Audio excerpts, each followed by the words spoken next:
Hello, everyone, and welcome to CCA Entrance Exam. This is Vapor on the mic with Keon, and we're going to start us off with a few newer teams into the collegiate Splatoon scene.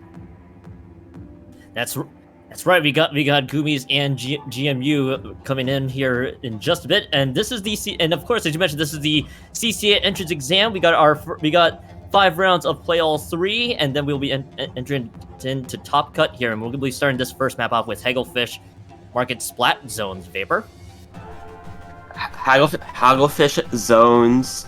It's one of your most basic maps. You're going to play for neutral most of the time, with maybe every once in a while, like every 30 seconds, you'll send out a flank, try to go behind and create a play. But outside of that, it's going to be a little bit laid back to start out. We're going to see a lot of specials go out very quickly and a lot of mid fights. And we'll be curious to see how these two new teams attack Hagglefish Zones with everything in mind here. As both teams are about to be running up here in just a few moments. Yeah. And for GMU Patriots are from George Mason University. Gummies from Virginia Commonwealth University of their own right, representing their own colleges. Let's get started here, seeing a Flingza coming out early on. And I'm actually liking some of these choices here. Tenatech Splattershot and the Custom Junior coming in for Gummies right now as well, as both teams are basically heading right down the mid into the zones here. Looking to see how both teams attack this one out. It's gonna start right away here with GMU still trying to wrestle for any semblance of control. Looks like we did lose one, so we are gonna start with the GMU Patriots getting the first zones capped. Ink Strike is coming in from Gummies right now, and the Crab Tank being unleashed while GMU gets it back.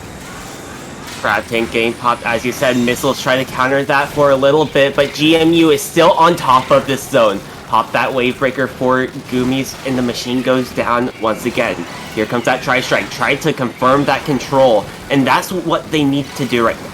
They have control of the zone, and they try to use your specials to keep control and try to move up a little bit further. But with your Flingza going down, that's going to be a little bit harder as Gummies take the zone right back.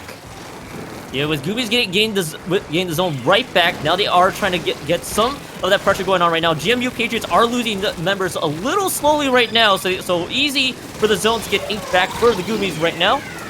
If you see, as you mentioned, one of the Flingza's going down right now, but it looks like the Gummies are still able to keep that zone in their control right now, so able to get it through. Nice valiant effort by the Patriots, but right now Gummies are still hanging on. Here comes that Wave Breaker. Crab Tank is ready for GMU, but they flip the zone. Splash goes down, so there's no more Crab Tank to worry about. Gummies need to move up. They take out the Heavy too, and they need to try to solidify this control. Flingza able to trade with that 10 attack. Here comes those Tri-Strikes from GMU, trying to make a play at all, but there's 2 members down for GMU. Gummies are holding this zone, and they're breaking through this penalty very quickly. Here comes the Wave Breaker from the Heavy Splatling. Finds the pick onto the Flingza roller with that Wave Breaker.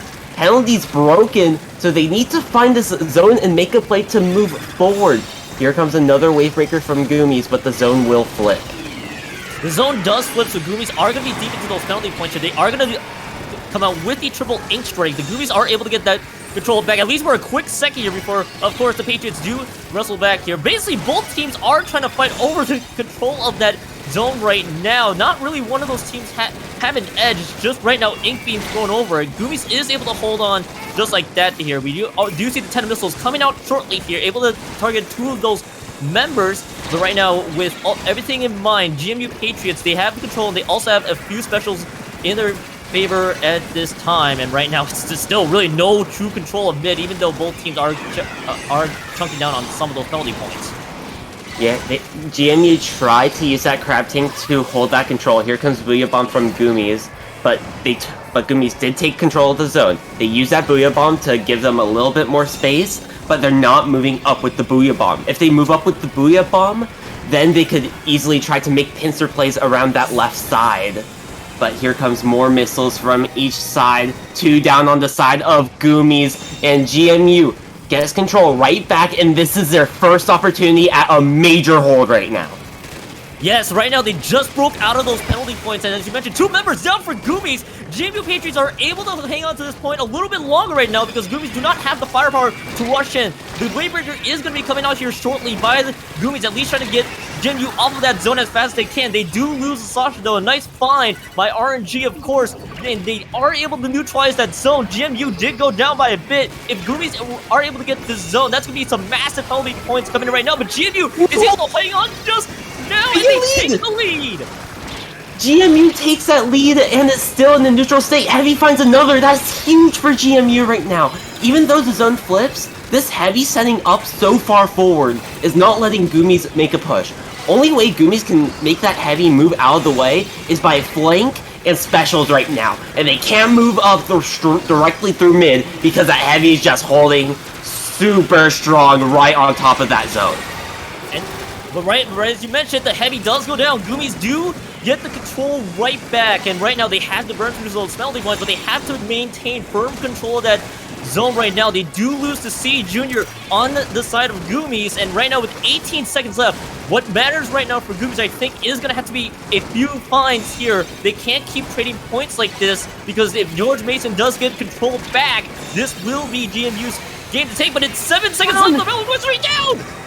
It's only the Flames that last up alive, and they're just going to rush them and hold them back. Goomies from behind, like, they had a really good early lead, but once they lost that control, they struggled to get back in. They used those specials, they took out the Heavy with that Booyah Bomb, getting that escape route, and able to collapse in, destroy all momentum GMU had, and they take game number 1 here. And I'd like to point out right at the very end of it, with around 10 seconds probably left, 3 members, JMU just went down so fast at the very end of it, which effectively secured Goomies' victory right at the tail end. I saw a few triple link tricks and the Booyah Bomb, pretty much all of the specials being thrown right at the tail end of that. And as you mentioned, with GMU having no momentum on that final push, Goomies just got that first map in what was basically a very close fight on that zones map. And I called that out beforehand. We're going to see a lot of mid fights, and it was the Heavy from GMU that controlled a lot of it once they got position. So Goomies did a really good job making the pincer play with that Booyah Bomb and just taking out that Heavy. Once that Heavy was out of the way from GMU, Goomies were able to take huge control and push as far up as they possibly can. That's just some great work coming out of Goomies. We're gonna go move right into the second map of this Play All 3 set here. We got Mekomar Target Control, basically a returning from Splatoon 2, of course. Mekomar, not really much in the way of changes between these two, between Mekomar Target Control in 2 and in 3. The biggest difference is that spawn area, but that doesn't make much of a difference looking into how the map actually reacts. For sure, and I'll be curious to see if there's any difference here. I think we might be seeing a very close set between the two teams. If that first map is anything to go by, we're about to load in here to Mekomar Tower Control in right now. Let's see how both teams. What do they dish out? Flingzos is going to be coming back. Heavy Splatling out. E-leader in for GMU. Having that respawn Punisher plus quick super jump, if you get the pick, well, they're going to be gone for a long time, and jump out a little bit faster as well. You'll be right back in no time with so little deaths. This E-leader getting set up is going to be the biggest thing for GMU, and once they do that, they'll be able to find a lockout like they did in the Splat Zones game. Right now, the initial control is going to be coming into GMU, as you mentioned, though, they are going to have to go through checkpoint 1. Both ink traits were coming out just now, but right now, really nothing much to say there. Crab Tank did come out from GMU side. GMU is actually really asserting full control of that tower right now, and right now Goomies are losing one member. 10 missiles were flying past, and 3 down already for Goomies. GMU is going to be able to continue this push. GMU throws out that Tri-Strike and takes out more members. This E-Leader is just set up. That is exactly what you want to see. E-Leader just sits here, watch that rail, watch that left side. Everyone needs to go to the right. 2 members of GMU does end up going down, machine from that respawn. But, man, that is a huge push. That second checkpoint is hard enough to get by. They touched that third checkpoint. And not multiple members going down. Again, the E-Leader finds the tower member right there. Yufa is just going crazy right now on that E-Leader side. And again, Goomies are quickly losing members right now. GMU is going to just probably be okay push them out right now. Booyah is going to find one. And right now, GMU, they are going to be able to get some of that tower control back, but they have lost 2. The E-Leader did go down, they just respawn. Goomies is trying to play this super alone right now. They're not working together to find it 2v1 plays, and it shows it here with the Slosher from GMU trying to hold this right side. There's no one trying to help out the Flings to get that pick, but 2 members do end up going down, and that first checkpoint has dropped in favor of Goomies. Finds the pick. Oh no! On the side of GMU, it's only the Flingza.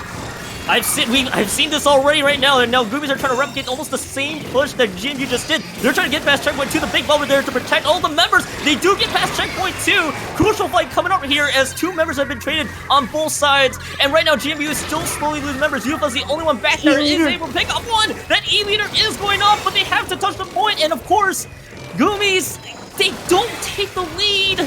They're still on. Okay. The Flings tried to push that a little bit further, but what a play by that E-Leader. 2 ticks on that tower count, and then that was a lead switch. Yeah, they just needed a few more seconds. GMU coming clutch, and again, more credit to the E-Leader. I know we've been talking about the E-Leader so much here, as 2 members did go down just now on GMU side. The E-Leader's been finding all of the necessary finds against Team Goomies, which has just been opening things up for GMU. Whether it's on defense or on offense, they're able to get things going right now for tower control. As you see right now, Goomies is trying to get some control back. Right now, 2 members are continuing to be traded on both sides, and right now, tower is right now on GMU's territory. The team play from Goomies right now is just so strong. They're working together. Bubble on that tower. E-Leader can't hit that. And going around this right side, watch the Slosher from GMU. They're trying to make a play. Slosher finds 1. 2 down on the side of Goomies. Make sure no one gets on that tower. RNG goes down. And that's 3 down, but the missiles take out the Slosher. And they're the last one alive. Right. That's right now with Goomies. Right now, even with the tower is slowly trying to reset a little bit. Right now, that E-Leader is still starting to become a problem. But Goomies is trying to get that push going. A minute left to go on this map, and right now GMU is winning on some of these fights here. They are basically still a lot of back and forth. Booyah trying to pressure out the E-Leader. Isn't able to take out the E-Leader at the very least, but Goomies is starting to trying to continue on this push, and right now not much inking going on right on the side of Goomies. Right now closing territory here. Triple ink train coming out, but right now 2 members out for GMU. Love this play by this 10 attack, but they needed to do it a lot sooner. No! Keep the tech up there, keep the roller up there, and start moving that tower. You're going to be near bubble shortly. The Booyah Bomb, there's the bubble. Booyah Bomb takes out the Slosher. That's a lead change in favor of Goomies. E-Leader trying to take a snipe on tower, but they can't get it in time. Goomies, once again with the super late push, taking the lead late and ends up getting the knockout here in game number 2. I mean, right now, GMU, they just dished out the triple ink strike near the tower right when it was in their territory as pretty much a last-ditch effort to get the defense going. Goomies just stuck together and got that wipeout right at the tail end of it, and then kept losing members. So Goomies just turned that around after pretty much being down 14 points remaining in the early stages of that. Able to stick together and pretty much stay together to pretty much turn it into a KO of their own, and that's map 2 going to Goomies in this play all 3. The biggest thing that opened up that snowball, I would honestly say, would be the flank by the 10 attack. Once the 10 attack got around, George Mason couldn't move up. They were just stuck there. What could they really do at that point? No, you're right. Yeah. At that point, with the 10 attack pretty much being left unchecked and able to find everybody, pretty much just spelled the end for GMU. Now, in this play all 3 set, we do play all 3 maps regardless of the results. So right now it is 2-0 Goomies, but of course GMU could take this map 3 to at least salvage this remaining set as we move straight on to this 3rd map here. This 3rd map being Rainmaker on Flounder Heights. Mm-hmm. And as we start to load, and let's catch everyone up on the format that we are doing. We have 2 groups of Swiss for 5 rounds into a top cut of 16 teams. If someone can confirm that, that would be amazing. But I'm pretty sure it's a top cut of 16 teams after 5 rounds of Swiss. Yes, you're gonna have 5 rounds of Swiss. Everybody will play 3 maps in these early stages for those just tuning in. So we're gonna so even if the score's 2-0, GMU right now you've had good control of the early game. Just have to clean up the late game side in order. And once you get that all cleaned up, this could easily turn into a victory here, and especially winning that 3rd map could be crucial for this play all 3 here. Right now we're about to spawn in with Flounder Heights, so pretty much returning from Splatoon 1, coming into 3. Love Flounder. We got 1 from Rainmaker. Yep. Yeah. I love Flounder, man. Flounder's amazing. Like, I haven't played enough Flounder. Just pull out your sloshers and you'll be all good. All right. I mean, yes. Just get all sloshers. Just rain everything on the other side. I see an NZAP switch, by the way, on the side. Ooh. I honestly like that pick for the NZAP.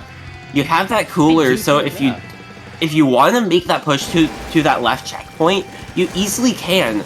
The left checkpoint is always faster, but the right checkpoint allows for more sustained pushes. Here comes that Tacticooler. Rainmaker trying to push towards that left checkpoint. It's going to be the shot holding it. They get the checkpoint, but they go down almost immediately. Flingza throws out those missiles, getting a trade 3 down on the side of GMU, but they have that first checkpoint, and we are just over 40 seconds in the match. Yep. And there are 2 paths you could take to get to a checkpoint. They took the lower path in, and they were able to catch that in just fine. Yeah, it was a very quick checkpoint grab, even though pretty much they were getting surrounded by all sorts of enemy ink on their side. GMU pretty much stuck together on this early checkpoint, and they were able to get that early checkpoint there. Right now, GMU did lose 2, and right now, Goomies are trying to start with a push of their own. Both teams are basically trading members right now. You see right now, GMU is still trying to play a little patient here. Deuce does go down. Yeah, and that's 3 down, yeah. Move it. Get that checkpoint. It's only the slosher, and the slosher goes down. They got the checkpoint, and they're all still alive. Goomies can get the pop. If they find the pick on the player on the snipe, which they do, they can easily grab that Tacticooler boost and start to move up. They'll respawn super quick, and they pushed it all the way to 18 remaining. And right now, this is Goomies taking the early lead. Again, GMU pretty much lost a huge fight there, which allowed more of that push to continue on. But right now, GMU is still continuing to lose members. Goomies is taking full control of this enemy side here. As long as they can get the Rainmaker and get a decent push going, this could be something good. The Rainmaker has been picked up so far. Good RNG Bubble trying to paint the way for the rest of Goomies here, but it looks like they're going to be surrounded by a bunch of triple link trades and a lot of enemy fire there from GMU. They do stop that Rainmaker push just now, and pretty much with that push might get stalled by a little bit, but Tactical is coming out right now. I just want to give huge props to Goomies right now. They went one down for one member of GMU, and they haven't really moved positions. They just held that ramp of the map and just sat there. They couldn't be moved out by GMU. Here comes that triple ink strike from the slosher on the flank. Flings that goes down, 2 down on the side of Goomies. GMU trying to look for a 3rd, but watch that flank. It's the zap, but not enough. Oh no! All the way. Oh no, maybe. Whoa! They tied it. GMU tied the score. Only, yeah, you mentioned it. One point difference. They effectively tied the score, but the Rainmaker still falls in favor on Gumi's side. That was such a good looking push too, but just got picked up right at the tail end of it. The Rainmaker is gonna reset. It is still GMU has a full surgeon of the Rainmaker territory around it. Gumi's is still trying to fire back. Attendant missiles being thrown in. We got the Booyah Bomb being thrown out there as well. The Rainmaker was just picked up for a tiny bit by GMU, especially Deuce. And the Rainmaker goes back to its bubble. Triple Ink Strike is going to pop it right now. The thing is, that is a really good lead as well. So pushing that far up works out for Gummies. But GMU needs to make a push exactly like they did, but a little more coordinated. 3 down on the side of Gummies. GMU grabs that Rainmaker and tries to make a push, but the last one is behind them and ends up going down with the Rainmaker.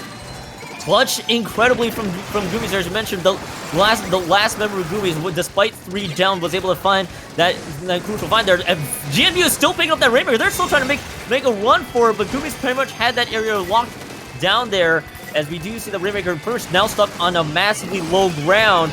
GMU right now, Triple Ink Strike is going to be chucked out here. They do find one on the side of GMU. Gummies is still trying to push right in, and Gummies did drop 2. And right now GMU is still trying to push right in there, but right from behind, and the rest of Gummies wipes out that entire push. 3 members just went down like that. And it's only the flings are left of GMU. Gummies needs to get this Rainmaker out and move the members of GMU. The Rainmaker trying to hold that snipe in a super good position. Here comes the Crab Tank trying to find the pick on the Rainmaker. Down! Deuce just found him! They just have to pop it! But that's the wipeout! Then grab, get on the ramp, and that is the lead! GMU overtime gets the wipe, and they take game 3, and that looks in their favor tiebreaker-wise after round 1.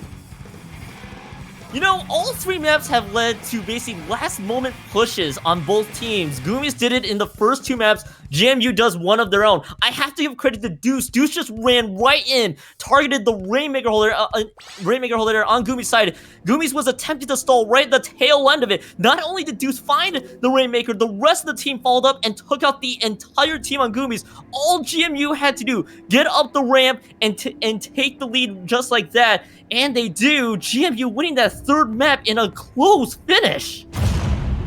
Yeah.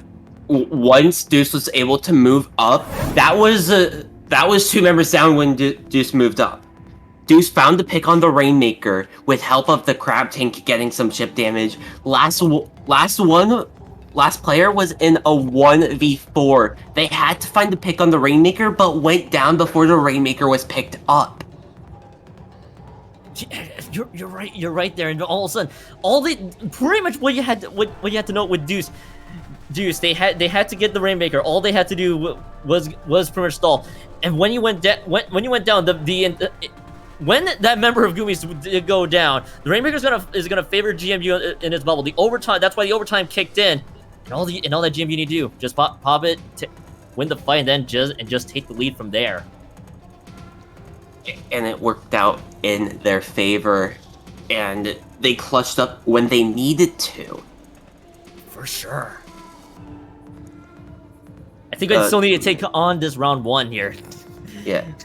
So we are still waiting for a few matches of round 1 to finish up. So in the meantime, we'll be right back with round 2 in a few moments.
What's up, everybody? Welcome back to the CCA entrance exam. We got our second playoff 3 set coming in here, and we got these two teams, the Farmingdale versus Nautical. Once again, I'm Kyon, that is Vapor, and we're gonna start off with our first map, Museum Delfonsino Clan Blitz.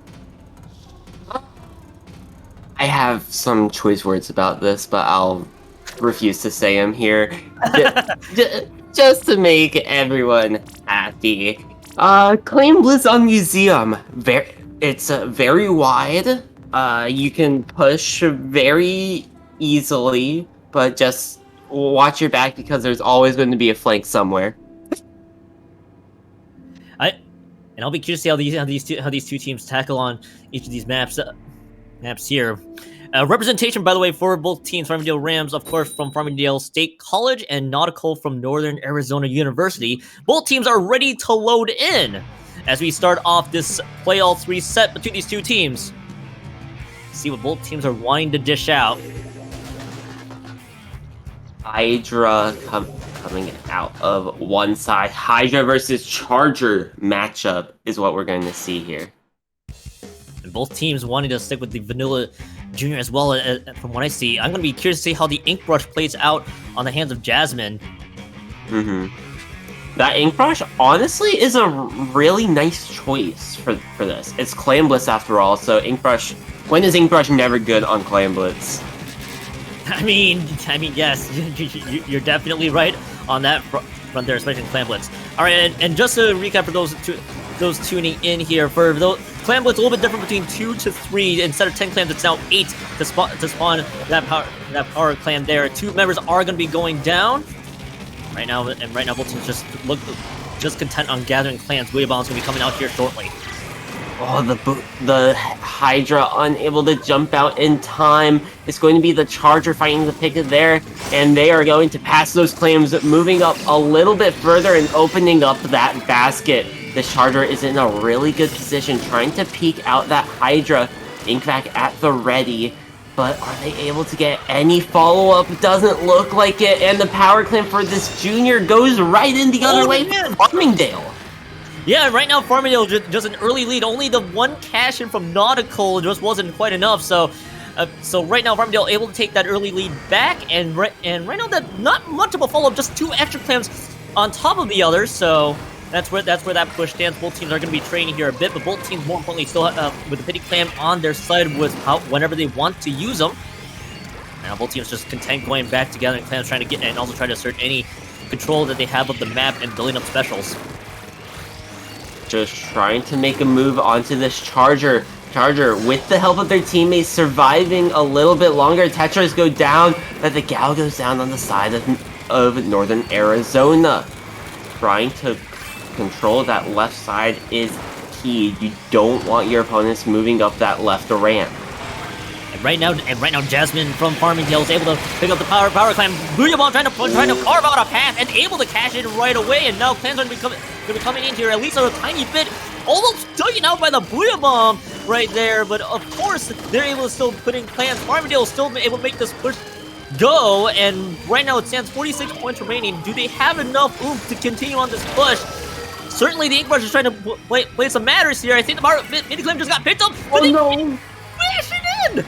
Unable to throw it in time, but that is still a huge push for Farmingdale. Northern Arizona living just a little bit longer, and this is still a winning push though, so they have to make a huge push. No! The bomb from the Junior finding 3, the Booyah Bomb, unable to find anything off that. That Junior just got a quad 3 with a bomb.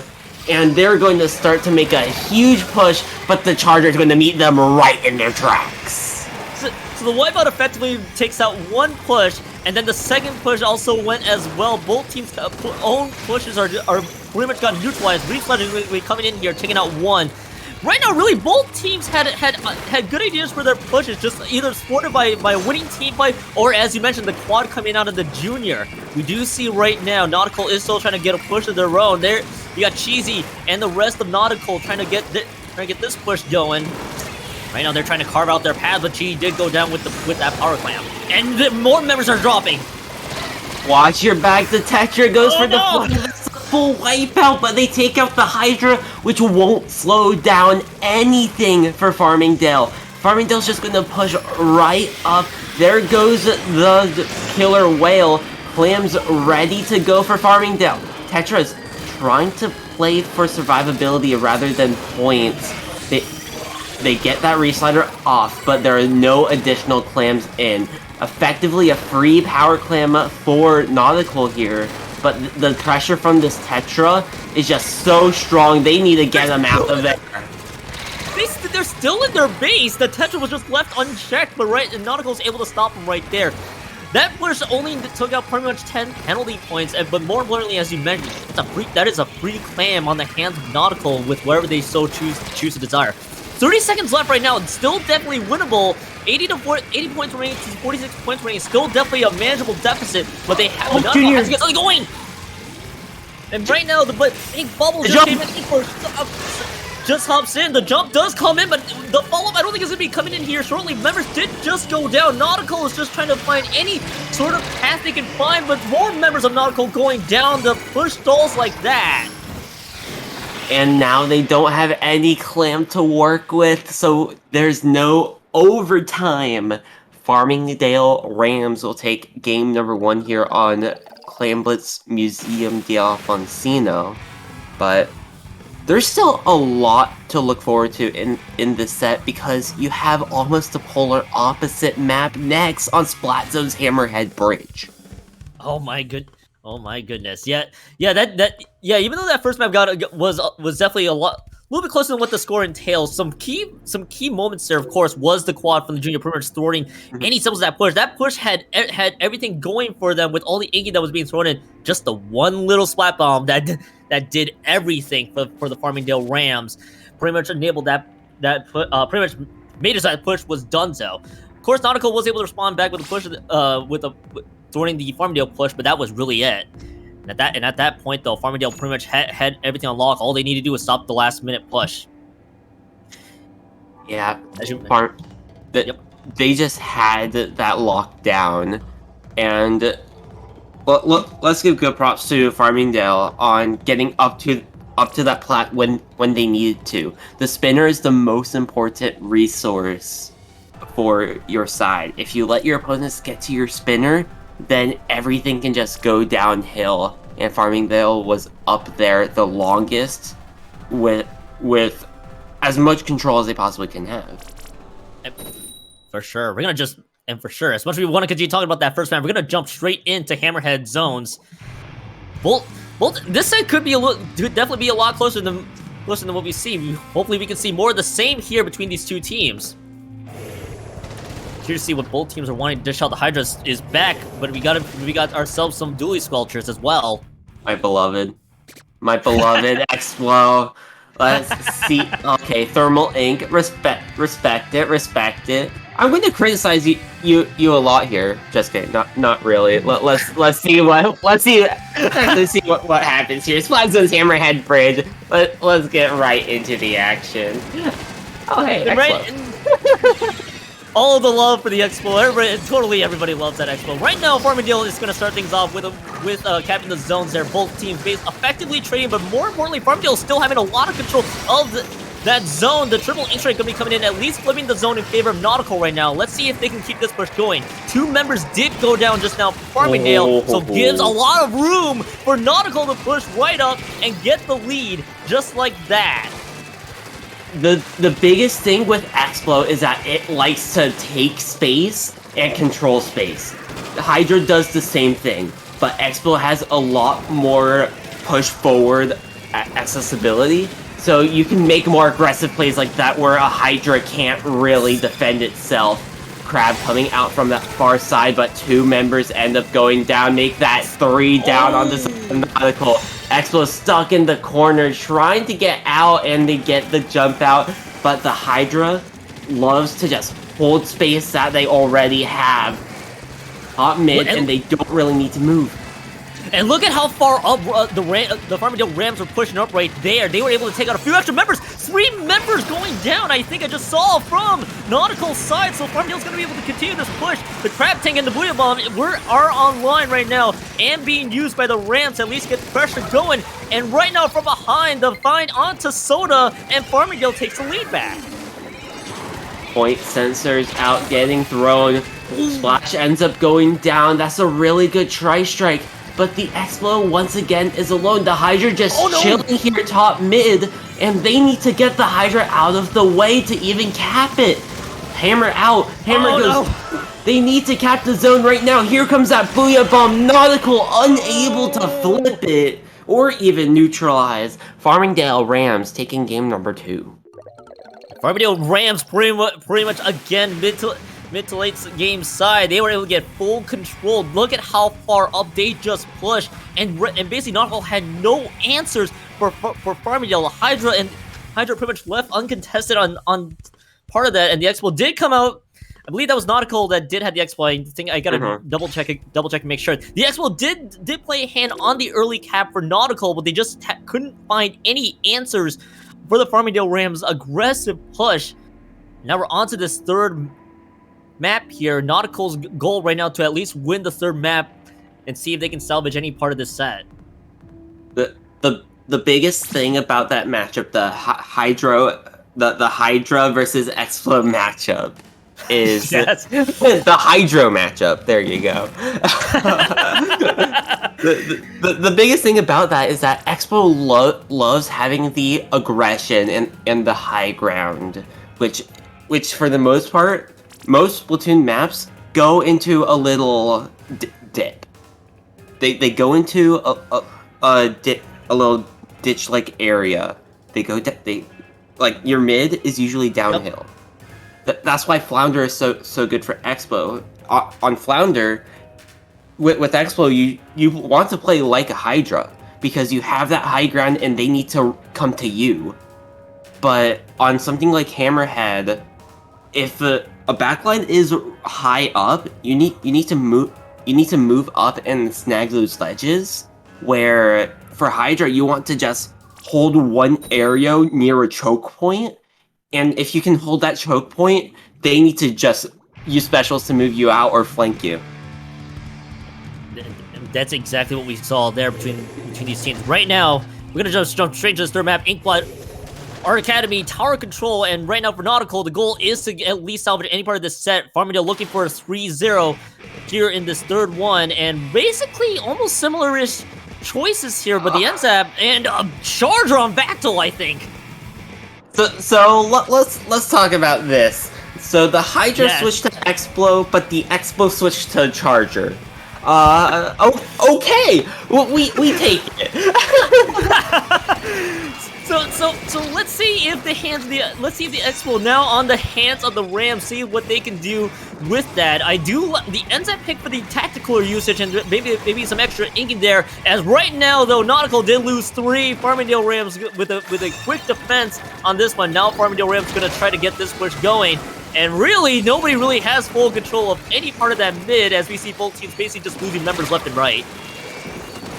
The pressure from the Explo, just get shots on that plat, displace the Charger as much as you can. Trying to get the jump, the Charger unable to find the pick there.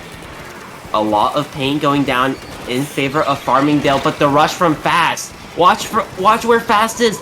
Finds the Explo, but ends up going down. 2 down on the side of Nautical here, and it's going to be the wave breaker on these dually sculptures for Farmingdale that you need to watch out for because it can zone out a lot of space.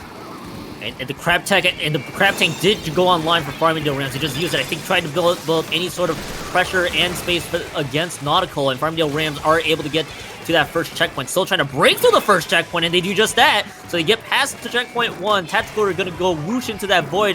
Thanks to the tower running it over. And look at how far up the Farmingdale Rams are pushing. They're already far up again. And 2 members did go down both sides, but 3 down on the side of Nautical.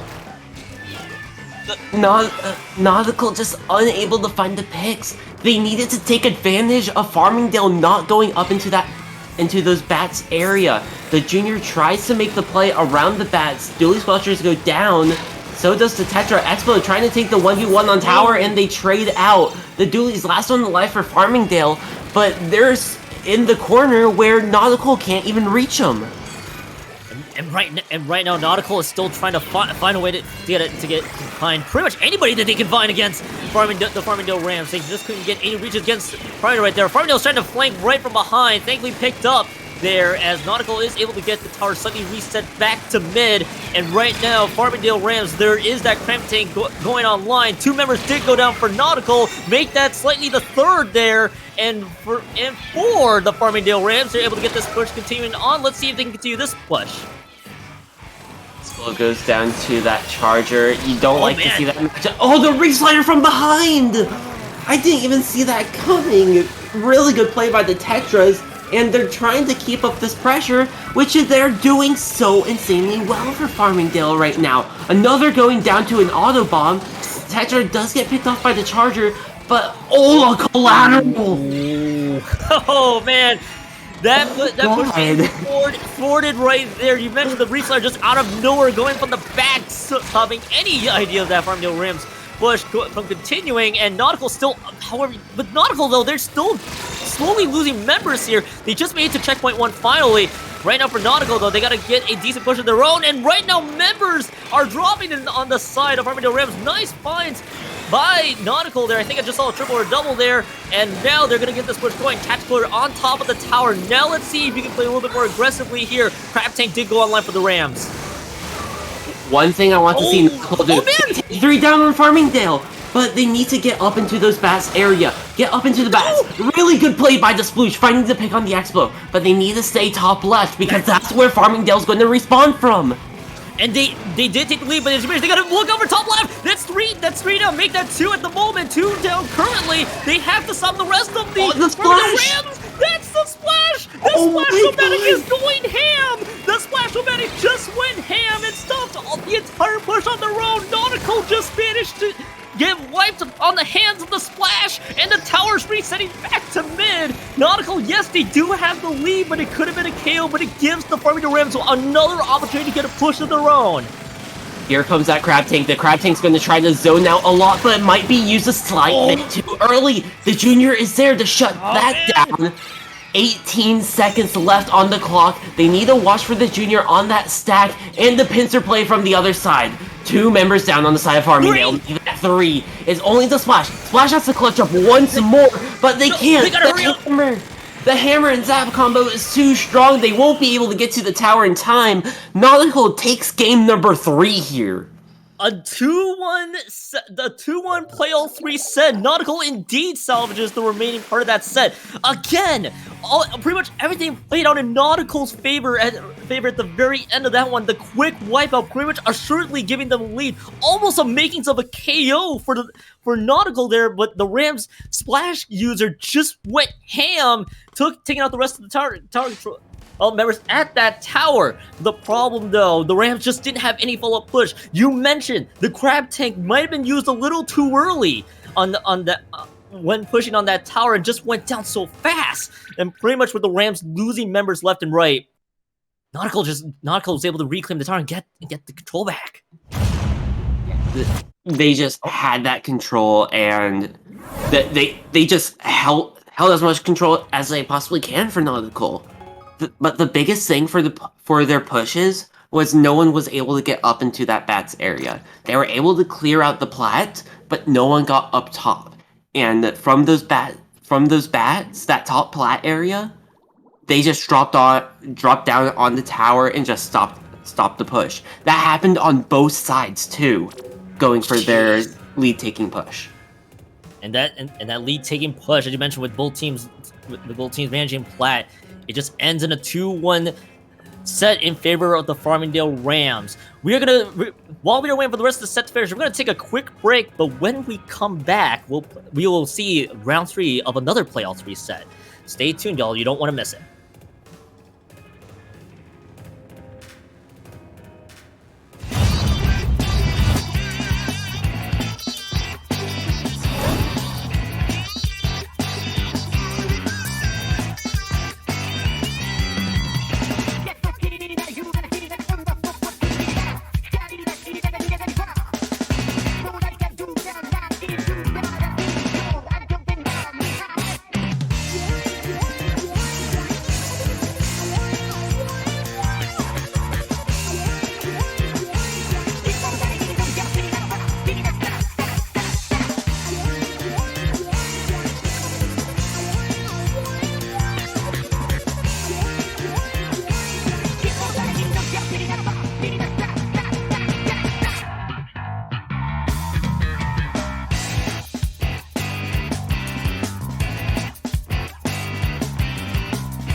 Yo, welcome back to CCA Entrance Exam. We're gonna have Grisco Union Busters of Worcester Polytechnic Institute versus Ink Black of Virginia Commonwealth University. This is Vapor here on the mic with Keon once more, ready to go for round 3. Yes, and both these teams currently 2-0 in their sets. And if you might have recognized some of these teams already, the Grisco Union Busters, we are dealing with a Division 3 champion for CCA specifically, and then the runner-up on the Division 4 side for Ink Black. Although I gotta make sure I got that information right. But for both these teams, this could be a very entertaining matchup we got between both of them, as we got Hagglefish Market Rainmaker coming up shortly here. Hagglefish Rainmaker. This is going to be a very slow game or a very fast game. There's going to be no in between, honestly. So we'll be curious to see how both these teams are willing to dish out here. Whether we will get the slow one or the fast one will be left to how both these teams dished out here. We got Ink Black on the Bravo side here, Grisco Union Buzzers on the Alpha to get things going. I also want to point out Ink Black. Yeah, they were runner-ups in Division 4 last season of CCA League, but they've also been grinding it themselves. They got 3rd place in Little Squid League yesterday, plus that they are in playoffs of Division 8, if I remember that information correctly. Let's get going into this double charger bamboo E-leader on the side of Grisco Union Busters. And interestingly enough, on the side of Ink Black here, we do have double T-Tech and the junior as well, as we do see both teams right now. The team of Ink Black is able to chuck on past the Grisco Union Busters. Already quick Rainmaker checkpoint. We got the fast version of this one, and we might be seeing here in just a moment. 3 members have already gone down, and talk about anything going fast. This was one of them. Ink Black wins the first. And that shows their grind that they've been doing. Runners up in Div 4 last season, and look at them now. They beat the winners of Division 3 of last season. So it just shows Ink Black has put in the work throughout these past few months. And already with how fast that map went, just to quickly break any of that down. Basically, we had 3 close range weapons. On the other side of the Grisco Union Busters, they had the charger and all the long range side. All the long range just completely got outflanked and outdone by the rest of Ink Black there, with the double T-Tech and the junior as well. I mean, it just happened so fast. All the ink strikes were thrown in. You could see all the ink surrounding the pedestal. Ink Black just pretty much wasted no time winning that first map.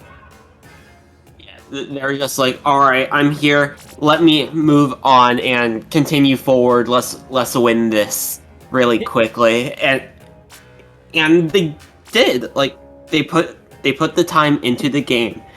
They've had a lot of experience through tournament runs, and this is collegiate as well. The collegiate skill level is usually lower than your average competitive tournament like low ink, but it just shows how much work they've put into this game to make a name for themselves here in the collegiate scene. Oh, definitely. Speaking of, we're gonna just jump straight into the second one. This the Scorched Gorge Clam Blitz. While we take a look, while we marvel at basically both teams here. I think I'm seeing an E-leader scope specifically on Mini side, as we do see the same 2 T-Techs and the C Junior, and on the other side, Grisco is gonna counter with a Hydra of their own effectively there, but the T-Tech still remaining online. Yeah. T-Tech trying to move in, trying to make a play, but there's going to be a few people collapsing in right there. Hydra has that Booyah Bomb ready, but this Crab Tank trying to make a play, but gets stuck in the corner. Really good play by Ink Black here. Ink Strike ready to go for Ink Black. It's online. They have a Power Clam ready. but they're trying to build up a few more claims, get a few more specials online, and find a way to displace that Hydra, which ends up going down.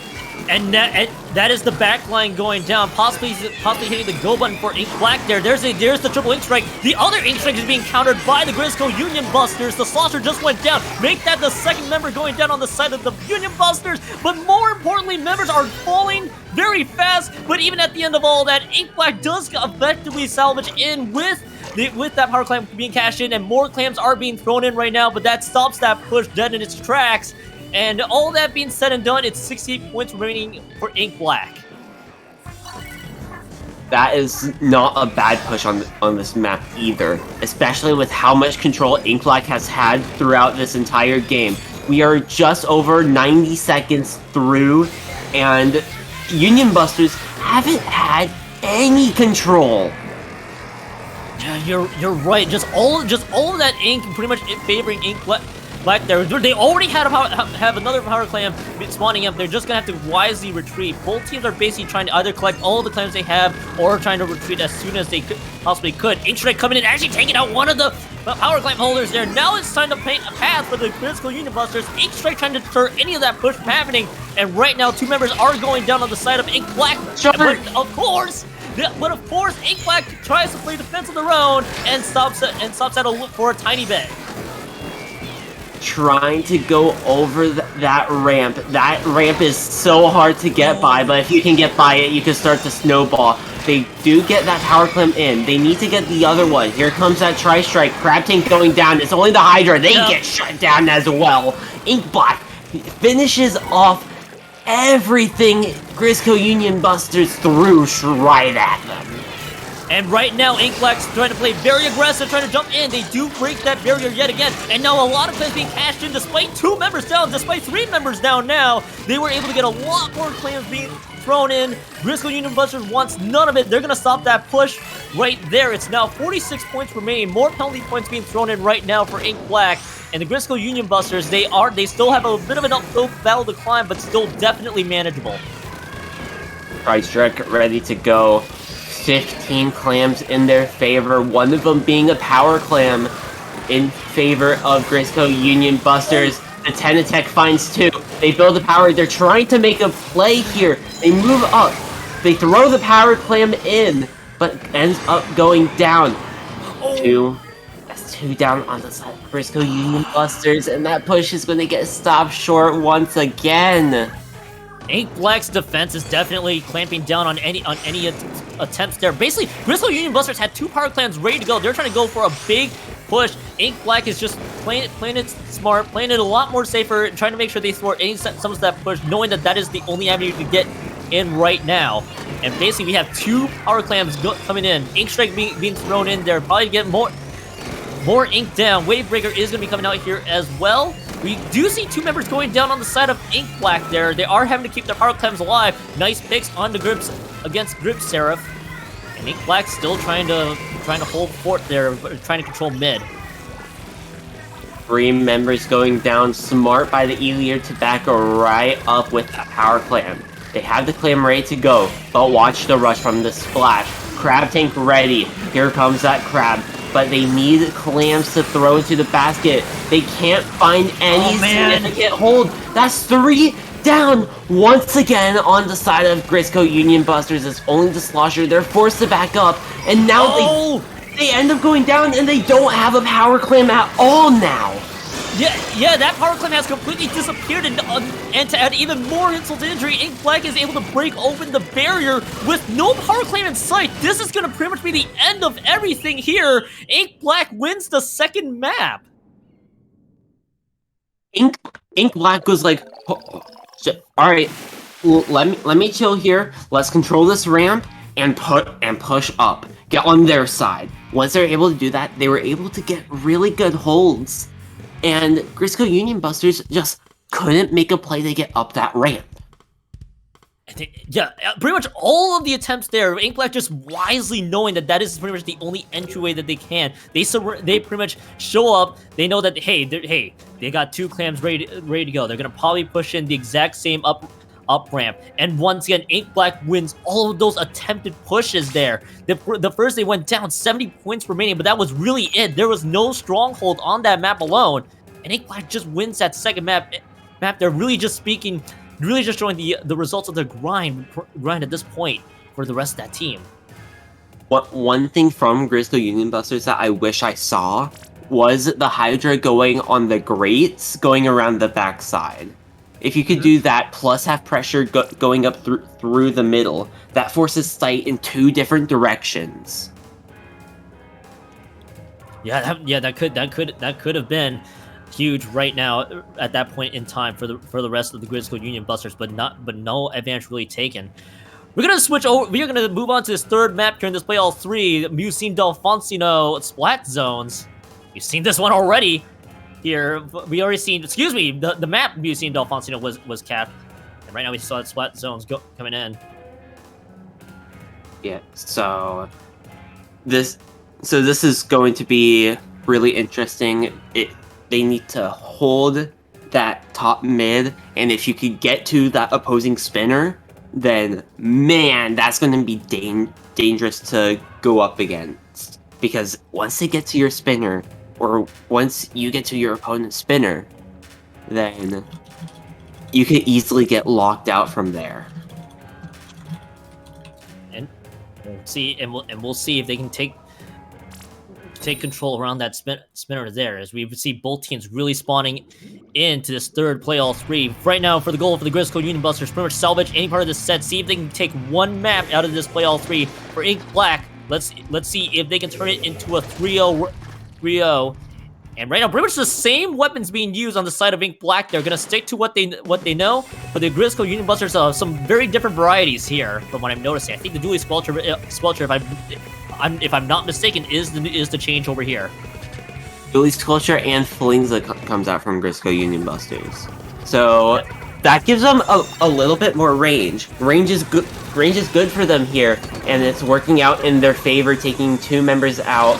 Those missiles are going to be really good to displace that E-liter on the side of Ink Black. Flingza trying to make a play here on the right side.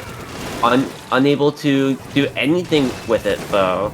But this is really good for Grisco Union Busters, as they could just chill here in mid and just force Ink Black to use their specials early.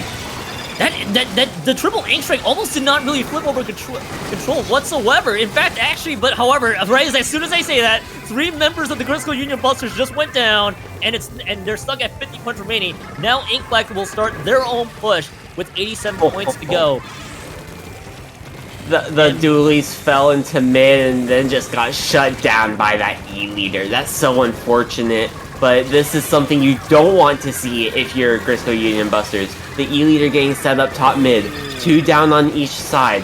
Dually Squelcher's trying to push into mid. Here comes that Tri-Strike, trying to get that cap right back in their favor. Grisco Union Busters trying to paint the zone. Ink Black is just right there, ready to go. 2 down on the side of Ink Black. Slosher trying to paint. They get the neutral, but the shot trading out with the Flingza roller. This is their chance. This is Grisco Union Busters to move up, get pressure on that leader.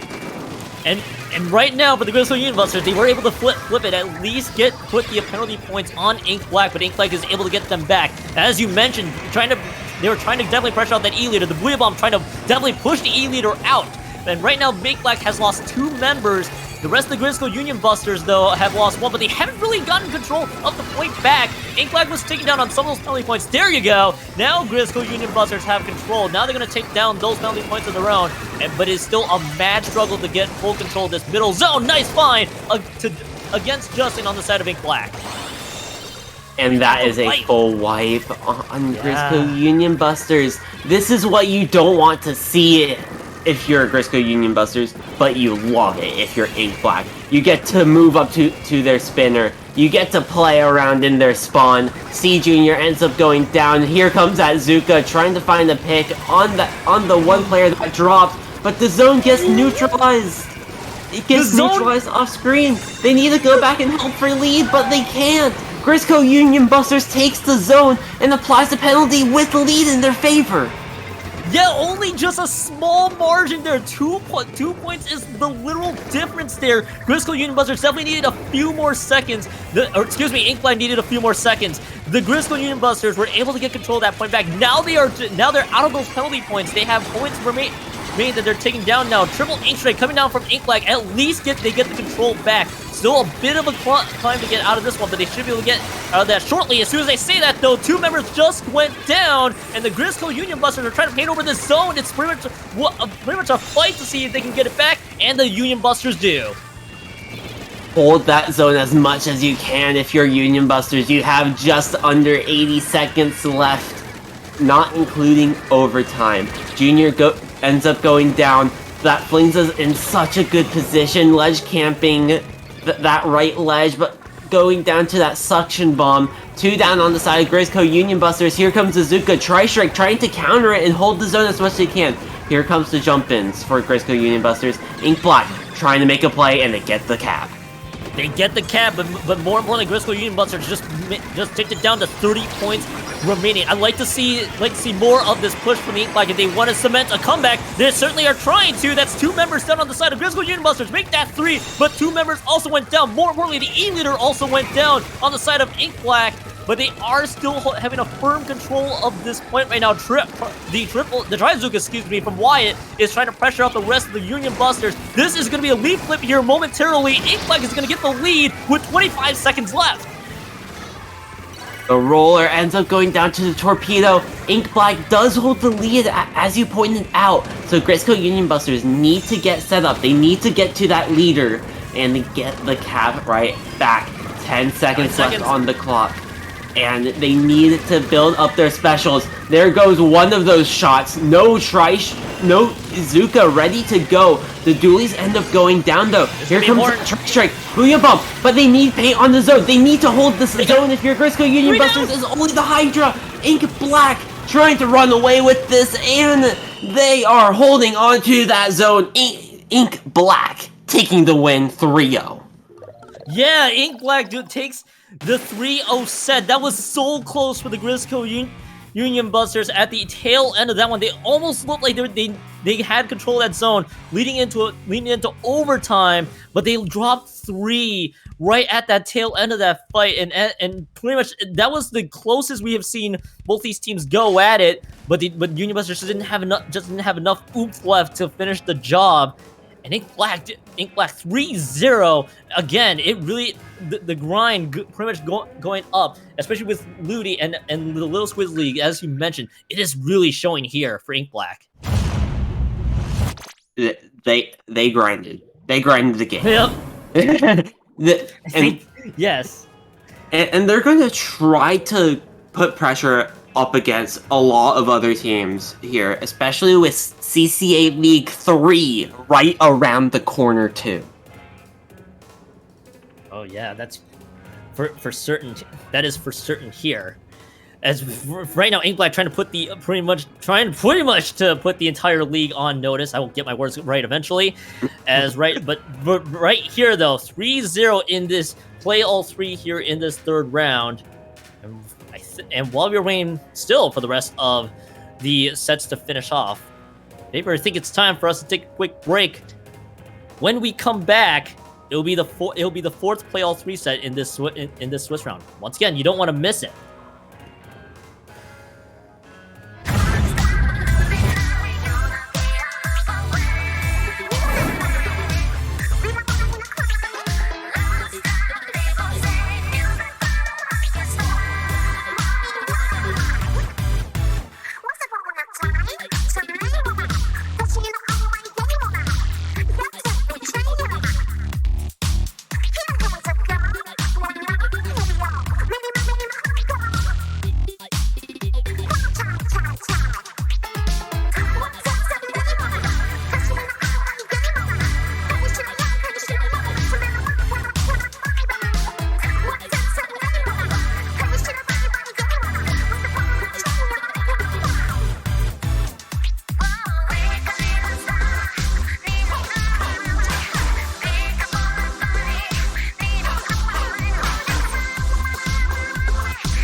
Alright, everybody, what's going on? Welcome, everybody, to the CCA entrance exam again, and we are now covering round 4 of our Swiss Play All 3 setup here, and we got the Scarlet Scrimblers versus PSU White.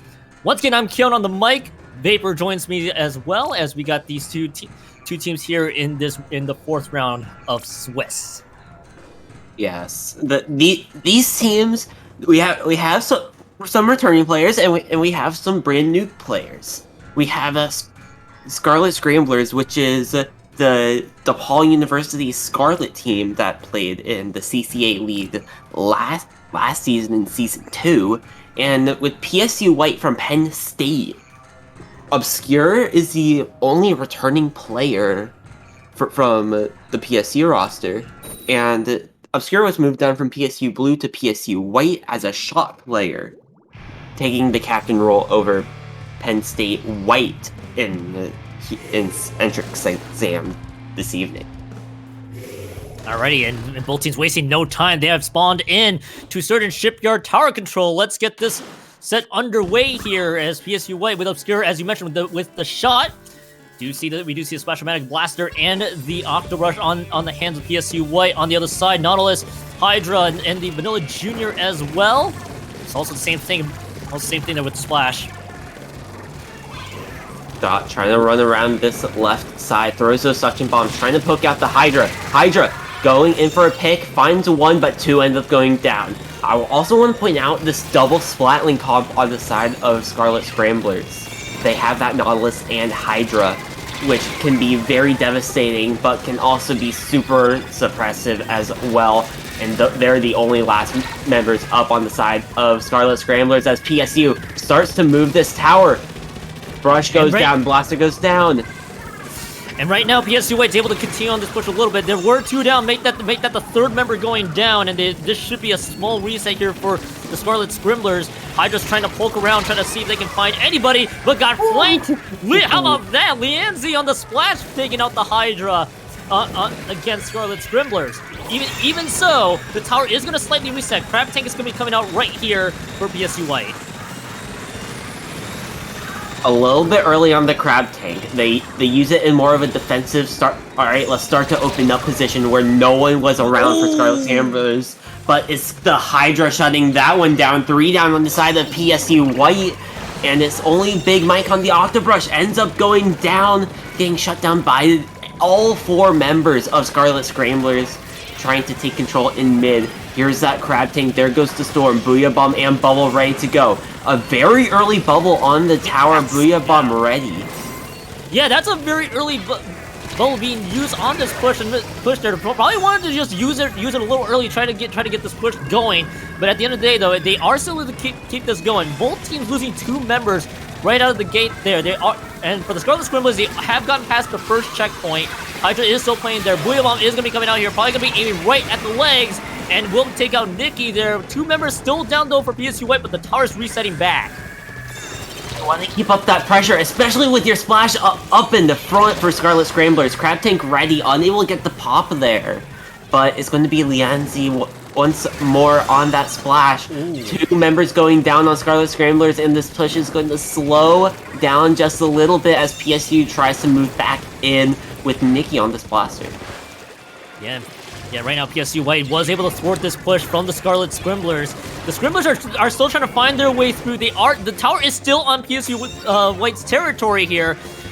Right now, though, for the PSU White, they are trying to play as great of a defense as they can. They are taking out members of the Scarlet Scrimblers. Tower is resetting back. Obscure's the one on the tower right now. Big Mike is getting traded over here. 2 members down for PSU White at this point in time, but the tower is still being pushed. Slowly being pushed, and it's going to be the water balloon from that splash. Big Mike finds one, but able to find the pick on the Nautilus. That's going to be shut down, but this Hydra boot bot is going to have to get up forward and keep pressure on PSU White. Obscure is on that spinner, trying to cut off any angle from mid, but the Nautilus shutting that down. Crab Tank from mid, just keep that Crab Tank neutralized. There's the brush going down. Scarlet Scramblers realizes all of Penn State is out of position. It's only the Blaster to defend. Blaster saves that tower a little bit longer. Obscure is able to get there. That's another 2 down. Big Mike and Obscure collapsing on that Booyah Bomb user. Big Mike does end up going down, but that's going to end up neutralized there. Tower's going back into mid. This is a 6-point game. 6 points is the only difference between the two teams. I want to note the Crab Tank that was used by Scarlet Scramblers quickly got shut down. That was a good chunk of the attack power that they could have had, that the Scramblers could have had on that push alone, but ultimately shut down on the hands of PSU White. That could have been a lot more. Could have been a potential lead flip there. Scramblers loses 3 members. Only the Nautilus still alive. The Nautilus is no longer alive. It is a wipeout, and PSU White is trying to push this tower right into Scramblers territory. Big Mike just went up into the face of the Scarlet Scramblers and already in the court. But the Hydra and Nautilus combo, just the suppression it has from range is so strong. Here comes the Wave Breaker from the Blaster. 2 end up going down. Junior goes down as well.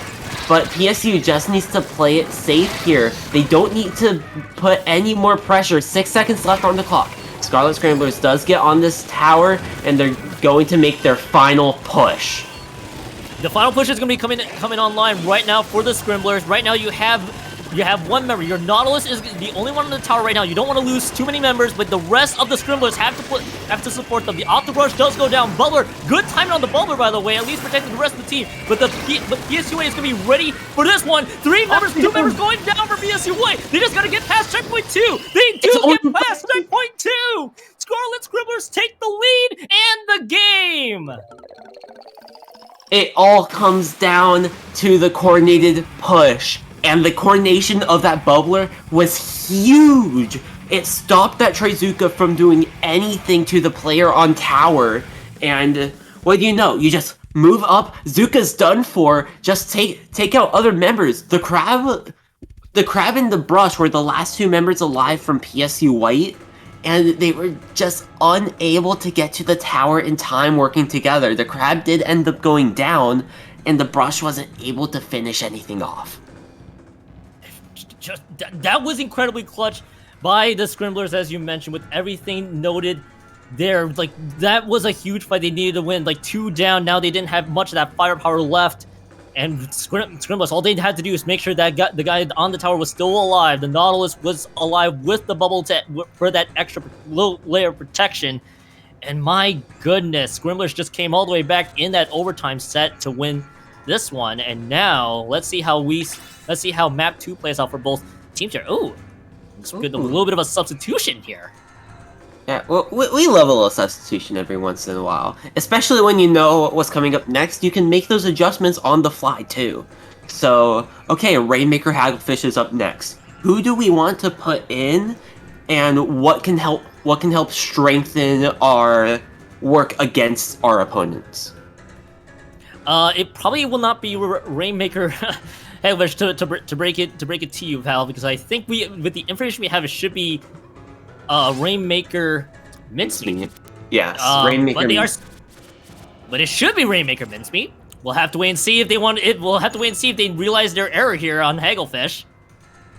Or it could also just be a spectator error too. So we could see how things play out here. We should be going to our Rainmaker Mincemeat Metalworks. Someone is gonna correct me. Someone's gonna correct me here. Someone in maybe. I'm looking at the map list right now. It says Rainmaker Mincemeat.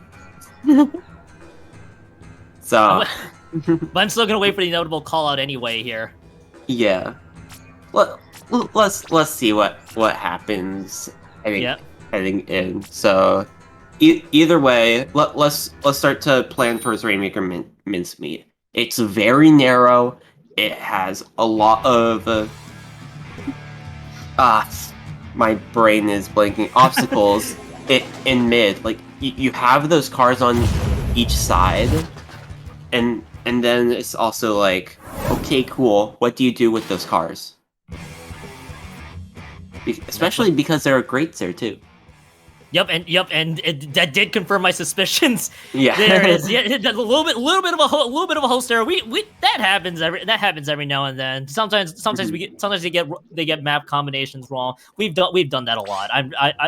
I'm sure people who have hosted can definitely relate here. But as you mentioned, though, there is gonna be a lot of obstacles to navigate through in Rainmaker Mincemeat Metalworks, as I'm kind of curious to see how both teams attack this one, as you mentioned, with all the obstacles in play and how you want to push the Rainmaker here. I want to see how Scrimblers, and especially with PSU White, whom in the last round almost had it unlocked, and the Scrimblers came back from it this one. Let's see how they're able to tackle this and see if they can start things off on the right foot for the second game. For sure. The big thing about Rainmaker Mincemeat is that after that mid, you need to grab the Rainmaker, and you have an option to push on the Great Route to the left, or a super low ground flat route with nothing. You're just wide open on the right. So it's going to be very scary either way you want to push. And factoring in that both paths could be a little tricky, really, for both these teams to deal with. It's gonna have to be, especially with PSU White, as you mentioned, Obscure on the shot, and many others. You could see a very you could see how both teams will want to coordinate either their pushes once they pick their path and see if they can start things off correctly.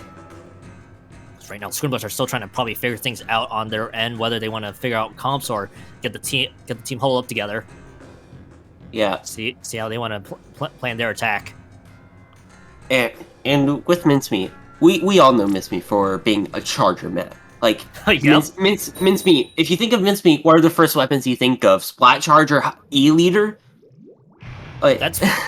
Yeah, that would probably be the instantaneous ones, especially when you consider the terrain of the map. You could see a lot of varieties here. Oh, hi Nautilus! The Nautilus is still sticking around there. Oh wow!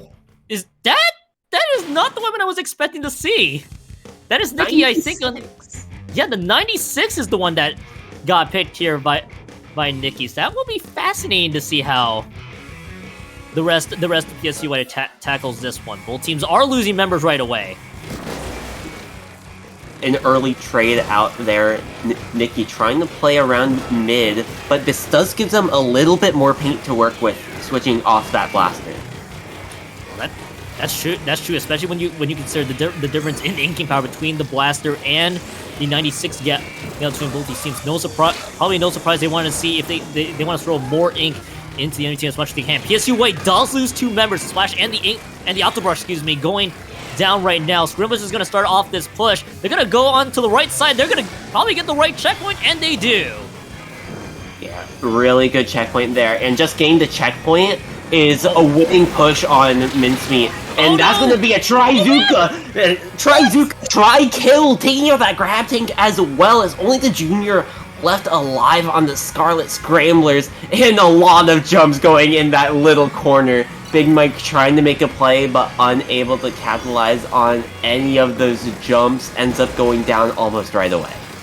Yeah, so we saw the triple there. So we thought that could be something good, but however, the other team did lose members of their own. So all that pretty much led to, with the Rainmaker being in that checkpoint, is just a reset. We're gonna see PSU White picking up the Rainmaker right out of the gate. They do take out 2 members right now. Obscure is the one that has your Rainmaker right now, trying to push right up, but it's gonna get found. 3 members down, however, for the Scrimblers, and PSU White, they're probably gonna get no problems with this checkpoint either. Yeah, they get the checkpoint, they need to get the pop and a few more points to get a really good lead here. Obscure grabs it and pushes it. They get that lead. Stuck in the corner, Obscure trying to get some help. Nautilus trading out there. Junior going down to Big Mike as well. Pop that bubbler too. This is going to be a huge push for PSU White, but it's going to be the Flings that's shutting it down just a little bit longer. Yeah, the Flings shutting it down, make that the 3rd member going down, definitely putting an end to that push. As it stands, PSU White has 26 points remaining here. The Scarlet Scrimblers did pick up the Rainmaker. Here's a crab tank being used. 2 members did just go down. 1 member going down on the side of the Scrimblers here. And for this Rainmaker push, you now have breaking through that first checkpoint. Which path do you want to take? Looks like a little bit of indecisiveness though, or they're still getting pressured out a bit by PSU White. But as it stands, that Rainmaker's just staying around mid, probably just trying to find an opening. Once you see your decision, you have to make the push. Really good patience, but they might just be a little bit too slow. They get shut down by Obscure. It's only the Crab Tank Splash user left alive, and they are all the way back in mid with the opposing Splash from PSU. They're getting stuck in that corner and able to get that team play there, finishing them off. Nikki ends up going down, but Obscure just pushing this Rainmaker as far forward as they possibly can. Get it as far away from your spawn as possible, especially on a map like Minsky. And PSU White, that attempt by Obscure trying to probably move a little bit forward for that Rainmaker. We also saw the Octobrush trying to zone right in. They were a little bit scattered there from PSU White, trying to move right in. We do see 10 missiles coming out. 3 members got targeted, and of course, members did go down from PSU White from likely the 10 missiles there. As 3 members are currently down right now for PSU White, and the Scrimblers are still trying to pressure them out right now.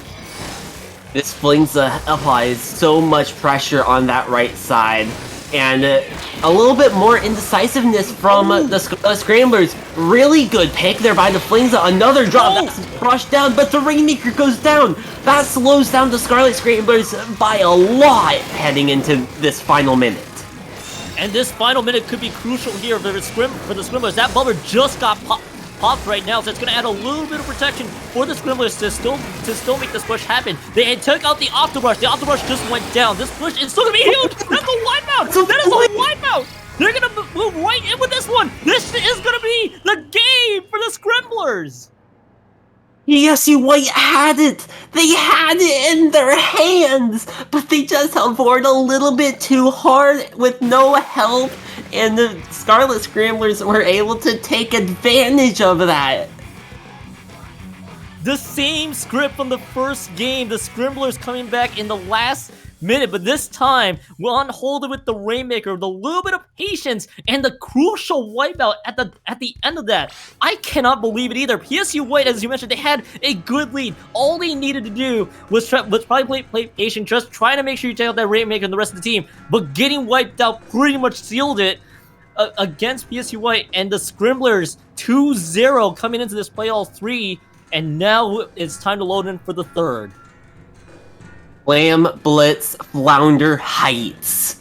Yeah, we all loves our sloshers. I think I said that earlier too, but it's not wrong. This is such a good slosher map, and all the offensive pressure that PSU's applying, you can easily get an early snowball here. Flounder Heights is a really good map for your early pushes, but once you get set back, it's hard to get back in. And more importantly, trying to see how both teams wanting to attack the Clan Blitz Flounder map here. As for PSU White, your main goal right now is, of course, salvage set, but definitely some cleanup in the late game. Let's see if they're able to do just that with Clan Blitz being the mode. And for the Scrimblers, looking to see if they make this a 3-0 set here in this Swiss play all 3. And as you mentioned, this could be the Slosher's dream, and definitely some spacing to work with here. And I'll be curious to see if both teams want to dish out that Slosher, to be honest, or if they're gonna go to their tried and true comfort picks. And we've seen Big Mike also pull out that Octobrush twice now. Yes. I wouldn't be surprised if we see it out again. That is a really good weapon to get back in. You have your Zipcaster, so you can go from your snipe and Zipcaster into their zone area and try to make a pincer play there. That's especially true, especially when you consider the terrain of Flounder Heights there. Flounder Heights with the Octobrush in play, and definitely trying to move right in. You could definitely make a few pincer plays everywhere you go. And for Scrimblers, just one player left to ready up. Gonna be curious to see what they want to do here for this third map. Probably probably still thinking a lot of choices there. I think there's a lot of varieties you could definitely go around, especially as you mentioned the sloshers. The Octobrush pick definitely coming out of Big Mike. Well, as soon as I'm trying to craft any ideas, they are just about to load in. I mean, we'll see whatever ideas they have coming up here in a moment, but I wouldn't be surprised if we see a slosher come out, but we do see a Carbon from the Scarlet Scramblers. No Slosher at all, but the Octobrush is still going to be a big threat. And to counter that, we see that Carbon. Especially with the Carbon being picked there, likely to mess with the Octobrush and many other choices there. Nautilus and the 96 again for your back line choices here for both of these teams. Curious to see how both teams want to attack, and more importantly, see if they can get any control. Big Mike quickly went down though. Speaking of the Carbon Roller, because I think that was the Carbon Roller that took him out. Yeah, and that's the power of the Carbon. Carbon loves the matchup against Brush here, especially with a lot of the high ground. Unless the Brush jumps you from behind, the Carbon takes advantage of that almost all the time. They get those points, and Storm's out. Crab is out as well. Oh, man. And Scarlet Scramblers have the advantage. 3 down on the side of PSU White. And it's only the Splash left alive with Scarlet Scramblers' advantage. Yeah, and Scramblers' advantage is still there. They definitely just lost Super. They're still playing a few clams in there. Now it's 3 down, and now a wipeout. That's going to stop the push right there. Still a good-looking push, though. 56 points remaining is definitely not too bad for an initial start. Let's see if PSU White has any responses. And that's where everything needs to come down to. The response. Once you get that wipe, you need to move to top mid quickly and gather that control. Don't let your opponents get back in, which is what Obscure's trying to do, and trying to play around this side. Able to be bait, let their teammate get the pick there, but that's still an unfortunate turn of events, going 2 down. But there's 2 down on the side of the Scarlet Scramblers. Yeah, right now the Scramblers, pretty much the rest of the other teams are still trying to find each other and try to get as much of the ink down in the territory as they can. Definitely PSU White, definitely not started for clams. In fact, they have a power clam of their own. This might have been the one that spawned after the initial push, however, so something to keep tabs on. As right now, though, for the rest of the PSU White, they are still trying to make their push right in. They do take out one member of the Scarlet Scramblers, but still trying to find an opening. Yes, the Splash trying to find a pick on the Nautilus. The Nautilus fell, but there's 2 down on the side of PSU White. The Splash needs to play it safe here and try to find the pick. Oh. They do find 1, but can they stay alive and get their team back in the mid? They can! That's huge for PSU right now. Yeah, but more importantly, they got two power clams on hand right now. They definitely got a lot of pushing power. As soon as I say that, though, one member, Nikki, in that case, went down holding that power clam. Now it's only the crab tank that just got used. Only one power clam going to be alive here in just a few moments. They're still trying to find their opening there. Scarlet Scramblers trying to say otherwise. As one member did go down, but now the holder of that power clam just went down. And it's the Carbon there. The Carbon is what you need to look out for if you're PSU. But there is a power clam that does go backdoor. Obscure does get it in, trying to get a jump. Here comes the jump from the Splash. Trying to keep that basket open, and they can't get it in the time. That's 3 down on the side of PSU, and no additional points on that power clam. Scarlet Scramblers, huge advantage right now, plus the brush down. And more importantly, 2 power clams also online. As you mentioned, Brush going down, just quickly respawn, but now 1 member down. Made that 2 members down, though. The 2 members alive are the ones with the power clams, but they have some sort of opening. No, they do not. Brush just went down, and now I think a panic throw just happened there on the side of the Scarlet Scramblers. They are able to salvage that power clam, and they should be able to cash this in, I believe, momentarily here. Or nope, they're still scrambling around. And right now, though, still no barrier broken, but it is just an all-out brawl. Crab Tank is being used, and the Crab Tank is just trying to do everything to pressure them out. Was such good position for PSU, but they didn't have the clams to make the push. They just pushed up, no clams are ready to go, no power online. They finally build one, but they lose all their position that they had. They need to make the same play once again and push all of the Scarlet Scramblers out of this ramp area. Once they do that, they can start to make a huge push, but 1 going down, 2 going down. They're able to get power clam in, but it's only Big Mike on the brush. That's a full wipe, 20 seconds on the clock, and PSU needs to build a power heading into overtime. And it's only 13 points remaining. They have to build this power climb right now. They got 10 seconds. Someone has to spawn that power climb. Scarlet Scribblers are trying to prevent any of that from happening. They do take out 2 members. No, but where does the power climb? Is the power climb online? It is not. It is not online for PSU White. And Scarlet Scribblers ends this set 3-0.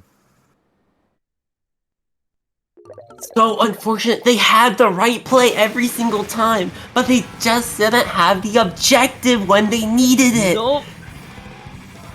Oh man, probably like a few times they were able to take any advantages against the Scarlet Scribblers. Just no power claims or any claim collecting anywhere in sight for the rest of PSU White there. And Scarlet Scribblers just, you know, they've definitely landed those defenses correctly. And on top of that, though, any attempts they tried, any attempts that PSU White tried to make just kept getting thwarted, just had no openings. And for the Scribblers, definitely ending the set 3-0, definitely looking good. And for PSU White, though, dropping this 3-0 set, not too great, of course. But it definitely shows the potential PSU White has heading into CCA League 3, which you want to stay tuned to after this broadcast, because there is going to be a CCA announcement coming at some point later, so you want to stay tuned for that. Yeah, for sure. On that front. And let's see here. I think that should be it for both of us here, Vapor. Yeah. For playing all 3. If you want to go and plug yourself, you can go for it. Alright. You guys can find me probably scrimming in like an hour-ish, hour and a half. I think that's the time, right? I'm not sure. I don't have a clock in front of me. But you can find me scrimming in like an hour and a half. You can also find me on Twitter, Twitch, almost in any social at V4P0R_SPL. This is CCA entrance exam. Keon, where can the viewers find you at?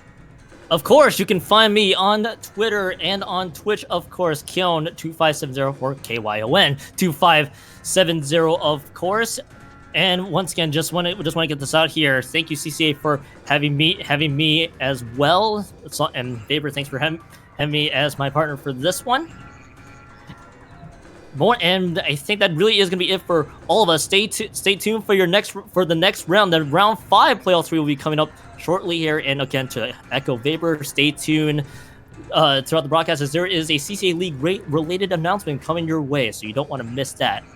But for now, we'll see you guys next round for round 5 of the next playoff 3 with some different set of casters. Till then, take care, y'all.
Welcome back to the CCA entrance exam.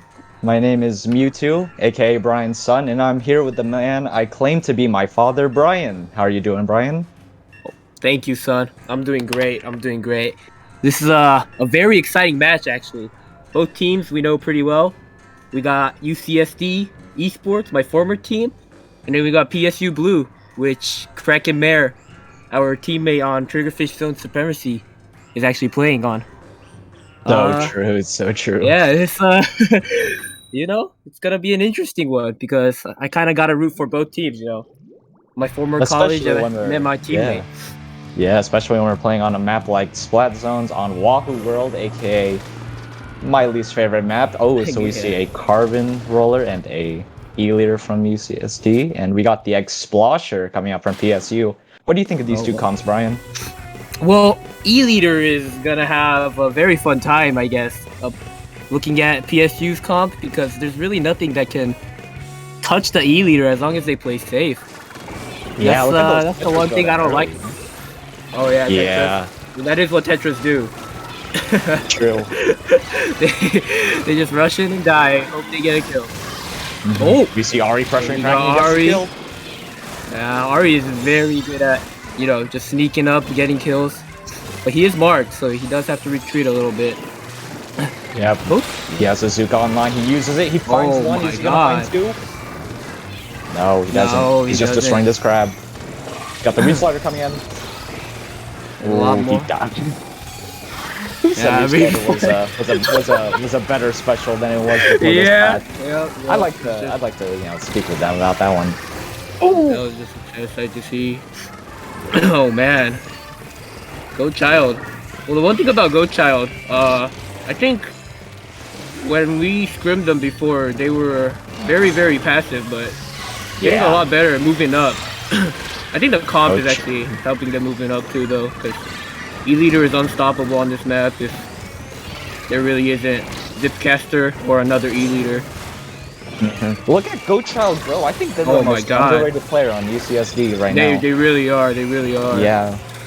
Throwing the Wavebreaker down, trying to mark some sharking people, aka Kraken. We get to see Trizuka coming out, not finding one, but instead dying to 3-on-3 right now. We got the Sea Junior paying the zone. Threw another Wavebreaker down. Ooh, bodies just keep dropping like flies. Yeah, this is a very even match right now. Oh, 3 down on the side of UCSD. There are 2 down on PSU, but Kraken is going to secure the zone. We have Kraken providing jumps for his mates. Yeah, we can see Kraken playing. Yeah, he plays a lot more safe than he does play with us. Oh, he's going. He sees the opportunity. He seizes it. He finds 2. 3 down on the side of UCSD. It's just an E-Leader that can't hit the zone, but they can snipe though. Gets a good pick. The E-Leader and the Explosion. The Explosion is forced to move back while the E-Leader gets jumps in.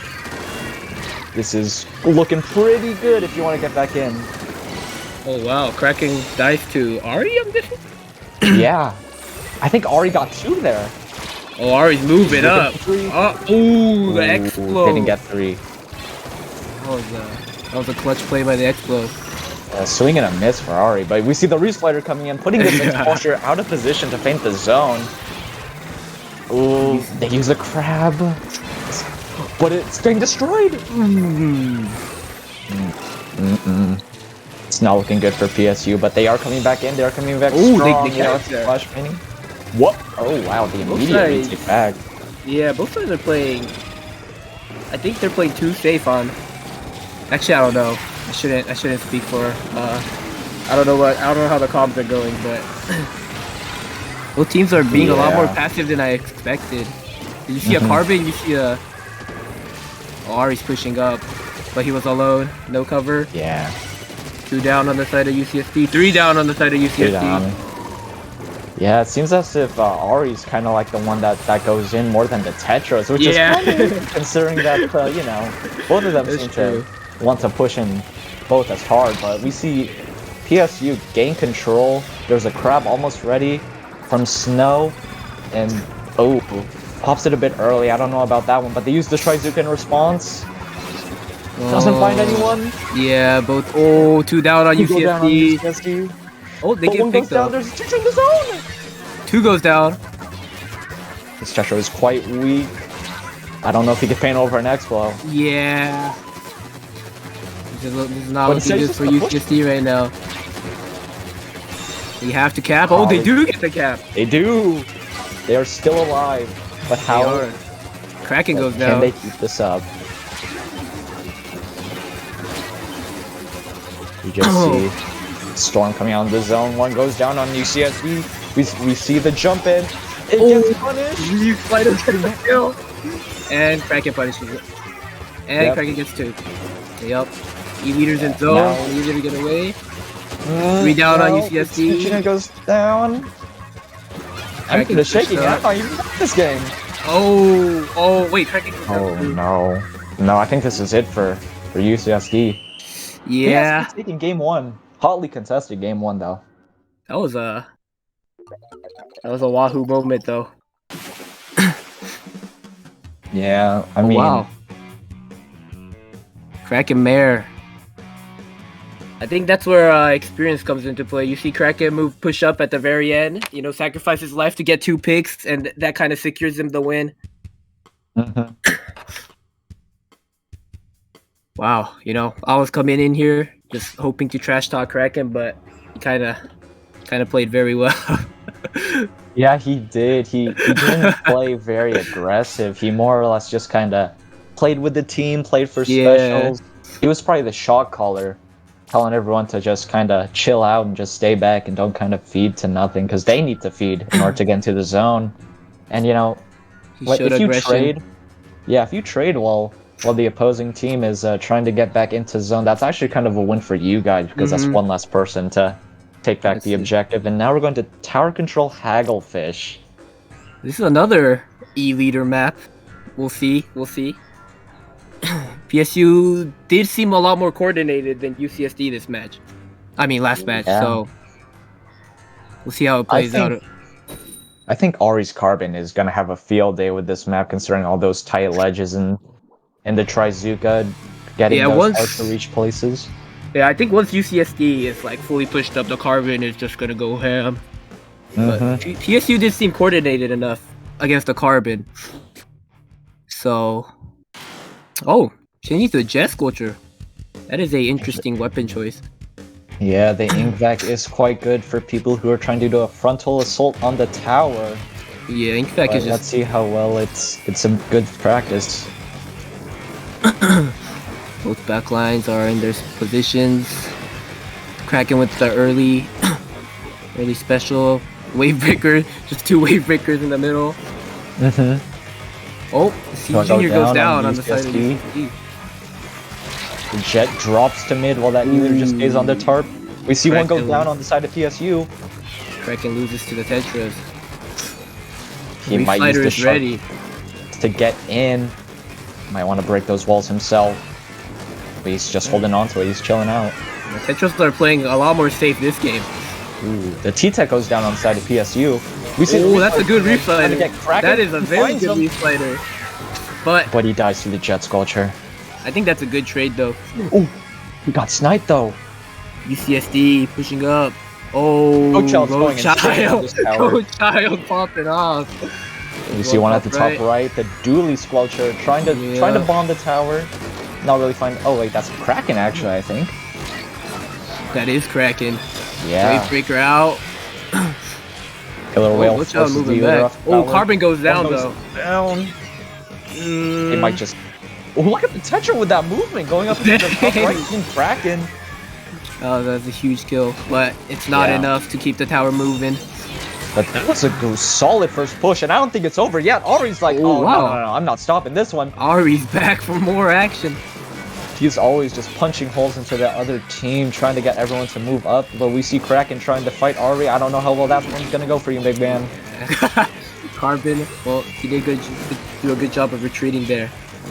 Carbon Brush is not a good matchup for the Brush. I love the way UCSD is just holding zone, but I don't know if they're gonna hold it for much longer with this either gun. The Tri-Strike's coming in, trying to put in pressure. They're all just using their specials, and they're not even pushing. Oh wow, they're not. Wow, I'm surprised Kraken didn't call for a push after The E-leader went down. Yeah, they just didn't find That was a no picks with those specials, dude. that was a huge opportunity there by the PSU. It's just kind of stalematy right now into mid. Yeah. Kraken goes down. I don't know what he's trying to do to go down. It looks like the other two members are forced to retreat back. There's only a vac ready on the side of PSU. I don't know if that's going to be very efficient. It's not very good for stopping tower. It's good for moving tower. Tetris once again pushing up. Is he going to use the reef slider? Yes, he will. Does he find a pick? No. Oh. The reef slider moment. It's a 2v2. 2v2 One mark. is marked. Already with the Zuka. Oh! The amazing is, shot by Ari. Ari's just popping off now. Oh, he dies to he the dies to a bomb. bomb. Dang. Snow crushing But the tower did move. Thanks to Ari's picks. 3.5 minutes, and PSU has yet to put points on this board for this game. Oh, they get a 3 Go down on the side of UCSD UCSD. though, but no one's on tower. No one's on tower. We see the Jets culture finally getting on. We see the Tri-Strikes coming out a little bit early, considering they haven't pushed past 100 yet. Snow is trying his best to push up, forced retreat without getting a pick. They use the wave from UCSD. Trying to find Carbon. good mark. Ari just sees it. Ah, Ari gets 2. Ari's relentless with this carbon. Man, the E-leader carbon combo is actually insane. Kinda nice on this map mode. It really Ari is, with the yeah. Zuka ready. They threw a wave. Kraken's trying to pressure right, but I don't know how well that's gonna go for him. Yeah, they're watching him very relentlessly. And, Oh, Ari's Ari with Zuka. the Trizuka pick. That was a clean pick. Amazing pick. We see the Tri-Strikes coming back in. They want to try and punch a hole, trying to find a pick. Yeah, No we should have waited until Kraken's back for that strike. Yeah. Ari's pushing it again. Oh, Ari's pushing. He gets a pick off that. Oh my god. Oh my goodness. But think- this chess culture just can't do anything. Yeah, I think Ari understands that when Kraken's down, they really can't do much. He's just relentlessly going after Kraken. We see the vac coming out. Oh. It's not going to be very effective when Ari just comes behind you. Oh my goodness. Oh my Ari is goodness. such a playmaker here on the wipe on the cherry on top, dude. Ari Holy going cow. crazy. Okay, it's a 1-1 situation.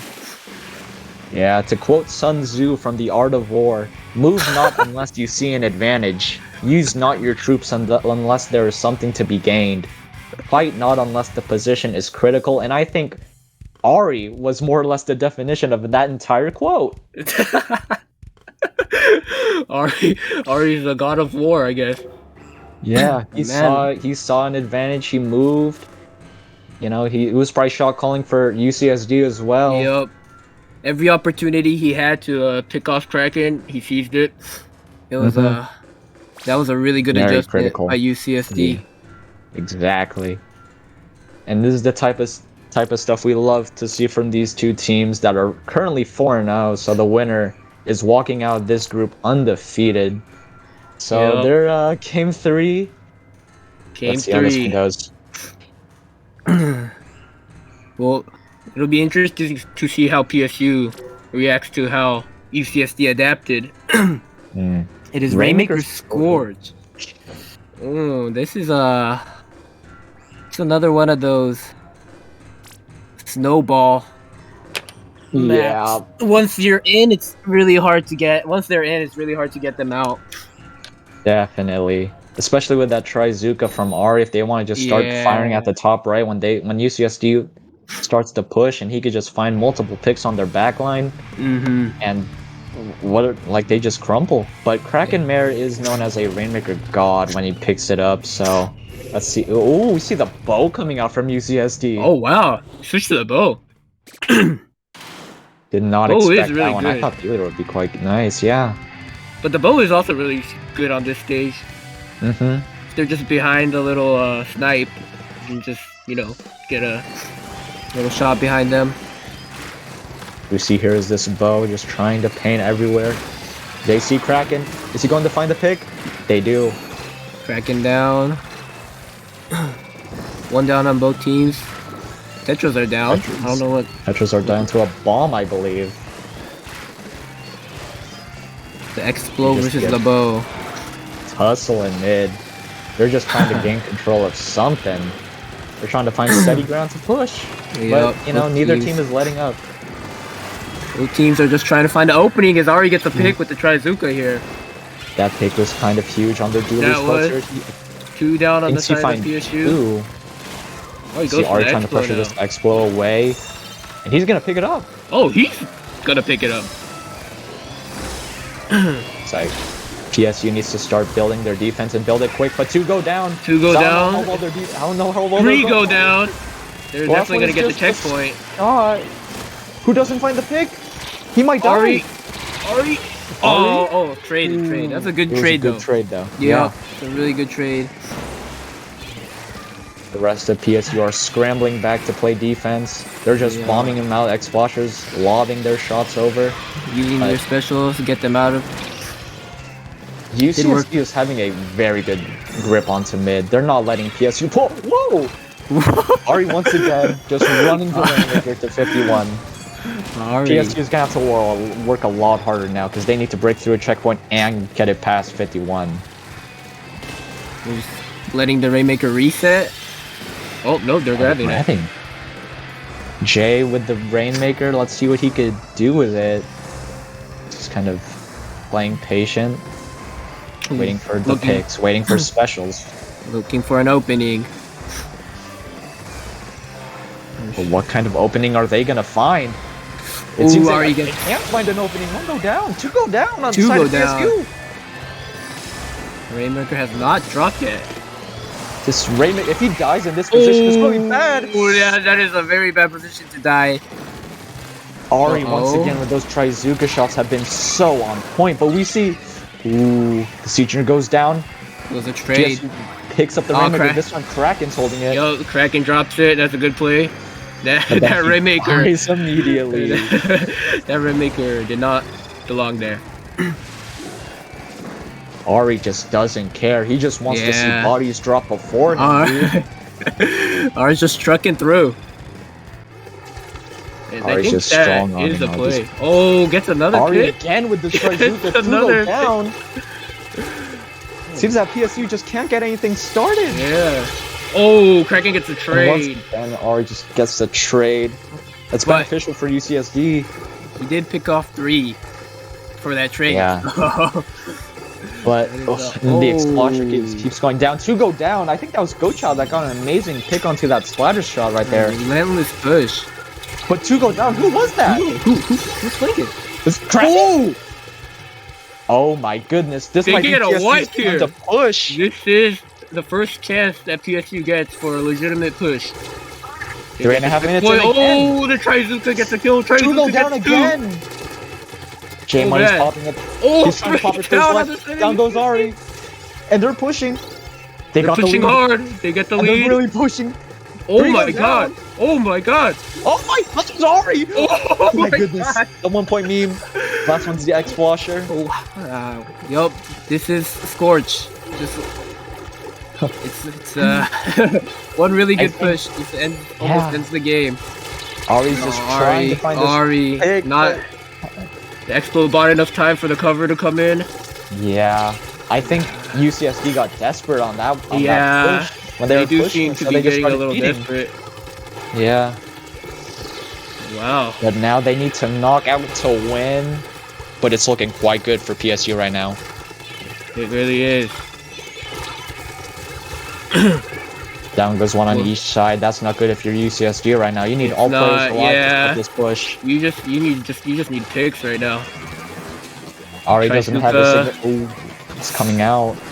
Does it find a pick? I don't No, think it did. it did not. And even down goes the Enda down goes goes down. Julian. 2 goes down. Oh, Trizuka. Goes to Trizuka, trying to find it early. So now they have. Oh, look at Jay! He's pushing up on this Rainmaker. It does end the game. Oh, the Rainmaker dropped. Oh wait. Oh, wow. Oh. Ari has Ari. 25 seconds to get a knockout. I don't know if this is gonna be possible, Brian. I don't know. Oh, Especially when Kraken. Kraken's there. Yep, Kraken just comes in. ends the game. PS Blue Oh wow. coming back from a pretty sloppy game 2 and getting It a was- mega push game 3 just to secure first place in the group. GG's to them. Carbon and the Tetra is just, going in one by one. And PSU couldn't do anything for like the first 3 minutes. And then they get a wipe, all of a sudden they carry the Rainmaker all the way to 1. Yeah, I think that's the thing. When the other team is pushing, you can't really get desperate. You just need to start throwing bombs at them, but I guess that's just not what they did. They need to play it a little safer. Yeah. Let me quote Sun Tzu one more time before we go to break. Engage people with what they expect. It is what they are able to discern and confirms their projections. It settles them into a predictable patterns of response, occupying their minds while you wait for the extraordinary moment that which they cannot anticipate. And that kind of describes PSU push. That was such a long quote, bro. But it was from Sun Tzu. Okay. Do you just have it like on your notepad? What is this? No, it's on Google. Oh. Well, wow. So, PSU. Wow. I thought UCSD had it that game, but just one solid push and it was over. Really was. I just find it great how I did not have to commentate 3 crabs per team. Yeah. I'm glad that these players are using what they want. And Ari, man. It's true. We were always talking about how Ari was just the playmaker, and every time he was, but when push comes to shove, PSU definitely shoved him out of the way to get that win. Yep. I think Kraken did a really good job of timing everything. But UCSD Esports did put up a really good fight. We saw some amazing snipes from Goatchild. Endo was really bothering them with the Tetras. Ari was just popping off on that tower game. Yeah. It was all 3 games were actually pretty close. Yeah, so it seems that we have a minute just to keep chatting. I guess. What are your thoughts on top 16? Who do you think is going to win now after seeing these 2 dominant teams perform? Oh, after seeing how PSU did, kind of have to predict that they're going to go far, at least in the top 16. And the coordination was, the coordination was really, really good. Immaculate. So, right now, I guess we're getting word on high that we're getting forced to go on break. Okay. David doesn't like fun. All right. David doesn't like fun. I see how it is, David. All right, so we're going to take a short break to figure out top 16, and we will be back. So stay tuned for more CCA entrance exam.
Welcome back to the CCA entrance exam.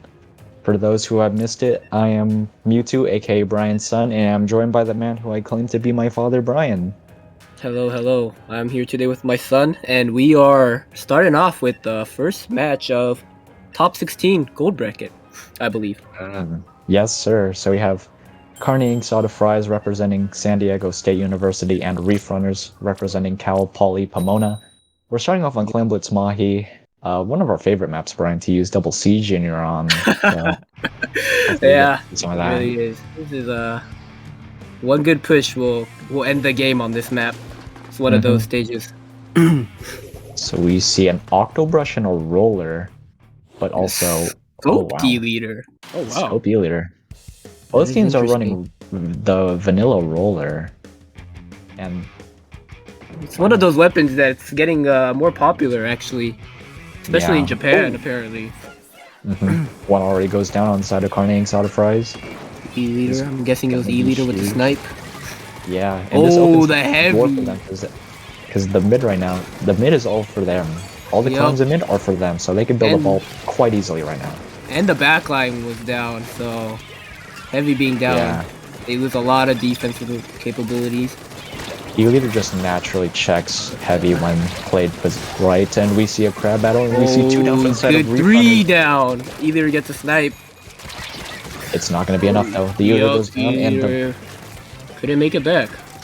Carney Ink Soda Fries couldn't. Like, they had a successful defense. It was Yeah. looking quite scary. We see They this one did. picking up two. Oh wow, the octo brush, the Yeah, best, three. the best brush. Getting three. And now wow. this opens up the opportunity for Is he gonna get Carney Ink Soda plucked? Fries to start pushing. Oh, No. Carney Ink Soda Fries broke open that basket. No follow-up though. oh wow, just just the power. They just gave Reef Runners a free pity clan to work with, and now they maintain mid. The Splash They has have a crab ready. and they start to use it. Oh, They what got is you a that? bomb behind A them. bomb behind them. Oh, you can't be doing Perfectly placed bomb. That means no crap for when they push, and probably no crap for when they have to play defense. that. Yeah. We see two trying to Runners. push right. One goes down, two go down. Runner. The C Junior is using the wave breaker in not in very good locations. But we see Oh, the three Octopus goes pushing. down. He found a pick onto Oh, the it's a 1v1. Crab This one's the crab versus a versus splash. Splash. And the But the- crab goes down. Reef Runners. Oh wow. Yeah, it's not looking quite good. They're down points, but they still have a lot of time on the clock. and they Yeah, have a this free this pick map run. it really doesn't matter. No lead is a lead on this No map. lead is safe. Yeah, Yep. not until the water starts dropping and you have a lot more room to work around. Yeah, that's when everything changes. One goes down on the side of Carney Ink Soda Fries. There goes the heavy. That means the backline is gone. The backbone of the team is gone, but two go down. Two go down on the side of Carney.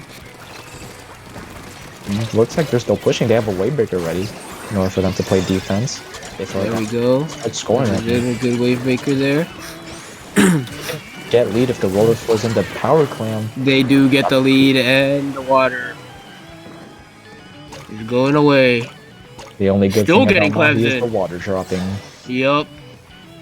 Either just playing back, allowing them to get free jumps in the price snipe. Some people who are not being very aware of their positioning right now. Oh, that's a good pick. Great Clean pick. The door is wide open now because they don't need to fear an E-leader for the next 5 seconds. I don't know why the E-leader peeked that, because it seemed like they knew that the splash was sharking there. It was just Maybe a they thought risky they could get move. the pick. But Yeah. now they're going to pay for it. Carney Yup. is pushing back up again.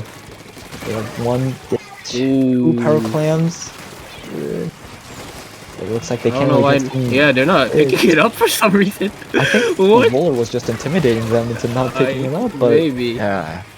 Carney Ink Soda's Uh, push just gets that knocked was out just a little- again. A little sloppy there. Huge opportunity. Yeah, Reef Runners is looking quite strong right now. They have two wave breakers. They have a bubble ready, and they don't even need to use it offensively. They could always use it defensively if they could. Yup. If Carney Ink Soda Keep Fries the was lead. just, I personally Roller's think trying to that this make map some- though, Mhm. it's better to just keep pushing up, but Two go down though on the side of Reef Runners. This is quite big for them to start pushing. Gets the pick on the roller. Carne. Two bubbles out. And the Zipcaster gets 2. But everybody else on the team was gone. Yeah. And he goes down to the splash.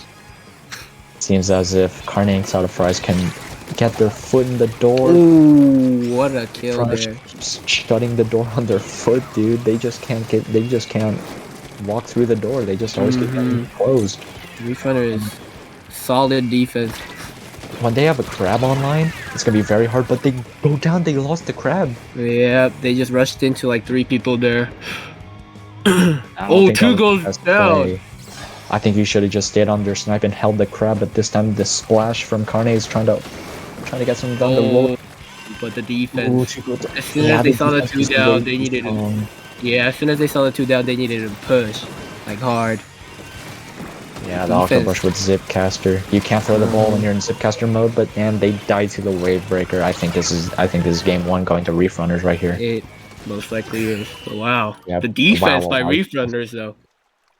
Reefrunners defense was on point. It was on point. And game 1, Reefrunners 76-39. I don't even think that was quite close, honestly, because Carne and Exotic Fries had several opportunities to push, but one thing led to another, and they just always seem to keep going down before the ball even gets scored. They did a good job of setting up for the push, but a really bad. They just couldn't execute. Yeah. I guess it was just some sort of miscommunication errors, or maybe they were like trying to play a bit too patient. But they definitely played too patient for Mahi Yeah. Resort. One of those maps that, just pushing in, going into their spawn is stronger than waiting for everyone's specials. Are going to Tower Control Museum, it looks like. And I'd say that the E-Leader is still quite good. You could sit on their spinner, and you could just get free snipes. You could always ride the tower, and you could act like a walking turret. Scope D-Leader. Scope D-Leader is an interesting weapon choice, though. Yeah. Usually everybody runs non-scoped on E-Leader. Also, I think they might run the same roller. They might run roller again from both sides. That big roller can be quite very useful if you just want to get extra points on the board. Especially roller is good for defending tower, and it's good for riding tower with bubble. It's an underrated weapon for sure. I'm happy to see actually both teams using it. But this is also a map that's really well known for double, triple crabs. But I don't know if they're gonna run double, triple crab. I don't know. They only ran 1 crab from each side, so we'll see. But I probably will expect them to roughly go the same comp. Hopefully that Octobrush still sticks around. They made some pretty good plays, especially that triple, and they always find more than one every time they go for picks. Sneaky plays. Oh, it seems like they're thinking. They're thinking about it. They're thinking about it. We'll see if the comps have changed. Carne and Exotic Fries has to get their act together if they want to stay alive, because this is single elimination. You see the Octobrush coming back out, but we see a Rapid! Rapid and an E-Leader, but the other side is a Flingza? Yeah, the roller turned into a Flingza, I'm assuming. How interesting. But we do see the crab. Heavy goes down to the sniper. Just slowly trying to cap control of mid. Yeah, it's just a slobber knocker mid. Crab versus crab. Oh, the attacking side wins. 2 goes down. Now they're gonna start pushing their platform probably. Tower isn't stopping. It's a really good strike. But they did not. I guess they did push up a little bit with the strike. Do they see the Flingza coming up from behind? I don't think they do, man. Oh, they don't. Oh, and the Octobrush. But the tower isn't stopped yet. no. Oh, that's I mean, at great least defense. they're getting points on the board, but if their bodies keep dropping, they won't be able to get any more points. That was a good push, solid push. And yeah, Refunders do have an E leader, which makes defense probably easy for them. Oh, the Octobrush! Going in with the Octobrush, Zipcaster! Gets a pit. This man just does not know fear. He just doesn't. And he's doing the right thing. The definition of fear is not in his mind right Crab now. gets 2 picks. And they're all there by spinner. Oh, just one more. This is not looking They're gonna good. get a wipe. Oh, they effectively get a wipe there. And the They push do. continues. They get the lead. Carney Man, Enterprise is actually getting their act together. Yup. That was a get the huge lead. pick by the Octopus though. Look at them trying to set up top right. They're either trying to go top right, but Nobody's on spinner anymore. they need to be careful of this Octobrush zip casting again. But one goes down on the side of Refrunners. Oh, the roller. Octobrush gets another pick. Keeps pushing Oh, on. Oh no, the dear. rapid. Can someone please stop this man from doing whatever he wants? Oh, the push isn't stopping yet. Now the Uh-oh. splash is in the spinner. Gets a pick. Oh wow. Funny. The aggro from the splash and the Octobrush is just shredding Refunders apart right now. The heavy is doing good. Where is the E? The E leader gets set up. 3 down on the side of Carney, Soda. Oh, they get a wipeout. Always good. It's a chance Runners, to but get a huge push, but they decide to control mid. the fact that they have 3 specials on board means that they are prepping for a push, and they hope it can pass 16. Otherwise, we might go to a game 3. One goes down. They have the crab out. Oh, I don't know if that was a good position to crab in. I would have more preferred it to be on their platform. You have a better angle to shoot people for. But they did get 3. 3 down, and it looks like they might actually start. Look at the heavy from the far right. Oh, He finds one, but the bubble goes up. the bubble bubble gets is- them the lead. Is it gonna be The bubble there? single-handedly got Refrunners the knockout. Oh my god. Oh, Lord.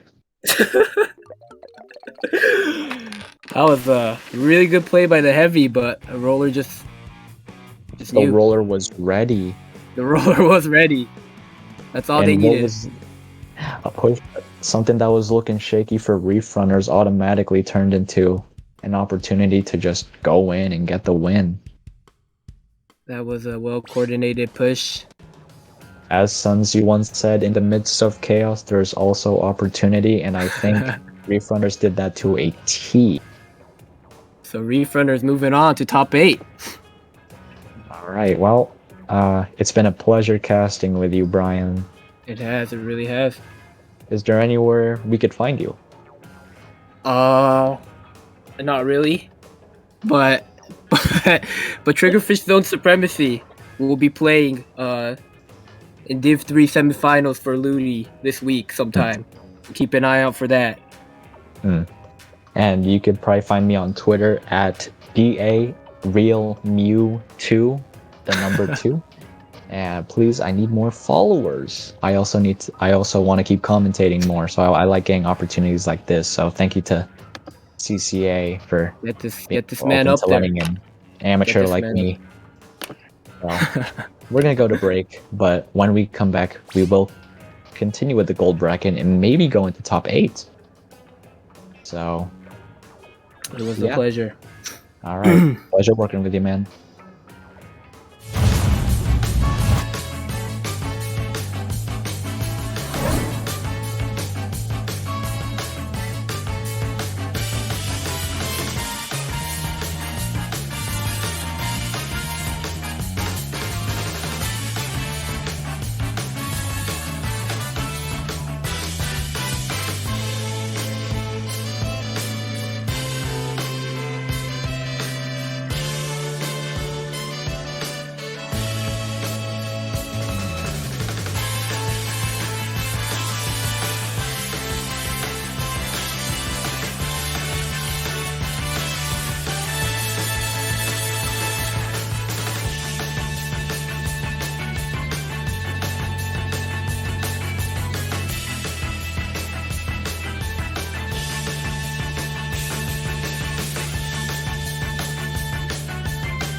That is right. We have an incredible set here, and just to think, we are already at top 8. Once again, as mentioned earlier and previously, the largest team entrance count we've had ever. Down here to the final 8, these teams have been doing their best and going as crazy and as just at this as they can just to be here. I am more than excited to be commentating and watching this matchup.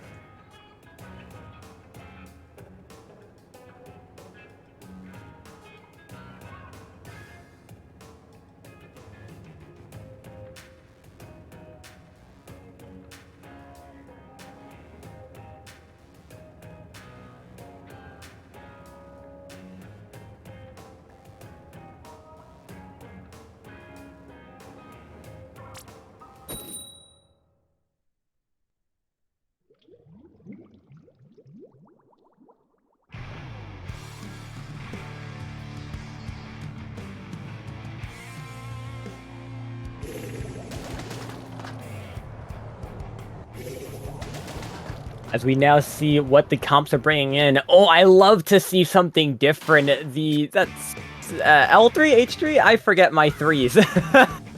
But it is the L3. Love seeing weapons that are not too common in the meta at the moment. And as we see right off the bat, teams are fighting for some solid mid control, building up their specials, building up their clam count.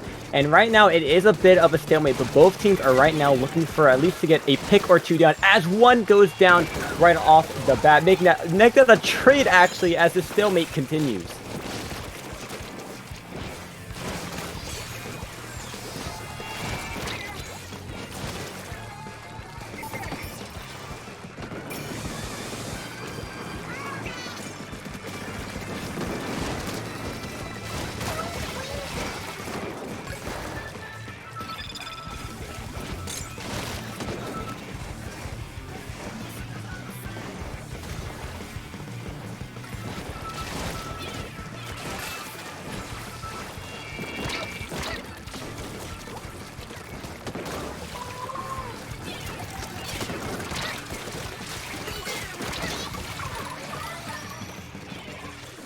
Banana Split taking disadvantage and running with it as they're going to try to take over mid themselves, but the blob on Shooting Stars doing an excellent job, although they do go down. This is now Banana Split opportunity to try to push forward as now the jumps are coming in, but they stop by the Splatana, forcing the stop, but the hammer comes out getting a double, and with that, Banana Split is going to be the first to break the basket and start scoring some clams. Oh man, and I was mute there for a little bit, but here we are now. Now y'all can hear me as we get excited for Banana Split's first push of the game, bringing us all the way down to 65 points remaining, and they are not done yet. Take a look at these Tetras that are pushed all the way up, and that re-slide is gonna go in and try to make a big play, but no, they're gonna get shut down. Not enough follow-up to keep this basket open. So 65 remaining is where they are going to stall for now. Banana Split definitely could have gotten a few more in the basket there, but alas, 65 remaining, not a bad first push halfway into this game. Absolutely. Shooting Stars now trying to get things moving, trying to push back and take re-control of mid, as now we do see the Splatana go down and the Dooley's getting pushed back as well. A good jump out, making sure they get out of a tough situation by that T-Tech, and Banana Split not making it easy for Shooting Stars to try to push in as they try to wait for the camp, but they miss and barely escape with their life out of there, but no! They go down, another down, 2 down on the side of Shooting Stars. Banana Split now going to take re-control of mid. How did that Wiper stay alive as long as they did? I mean, that was quite impressive. It was enough to just disrupt the members of Banana Split. And even though they have the numbers advantage now, they really haven't been able to convert this into a solid control of mid or an offensive push. So UT Dallas' Shooting Stars continuing to just hold on here, even though Banana Split has mostly been in control of this game thus far, and keeping themselves always within striking distance. A minute and a half to go now, and they are starting to slowly run out of time, but again, they're making some decent plays here to just keep themselves within grasp.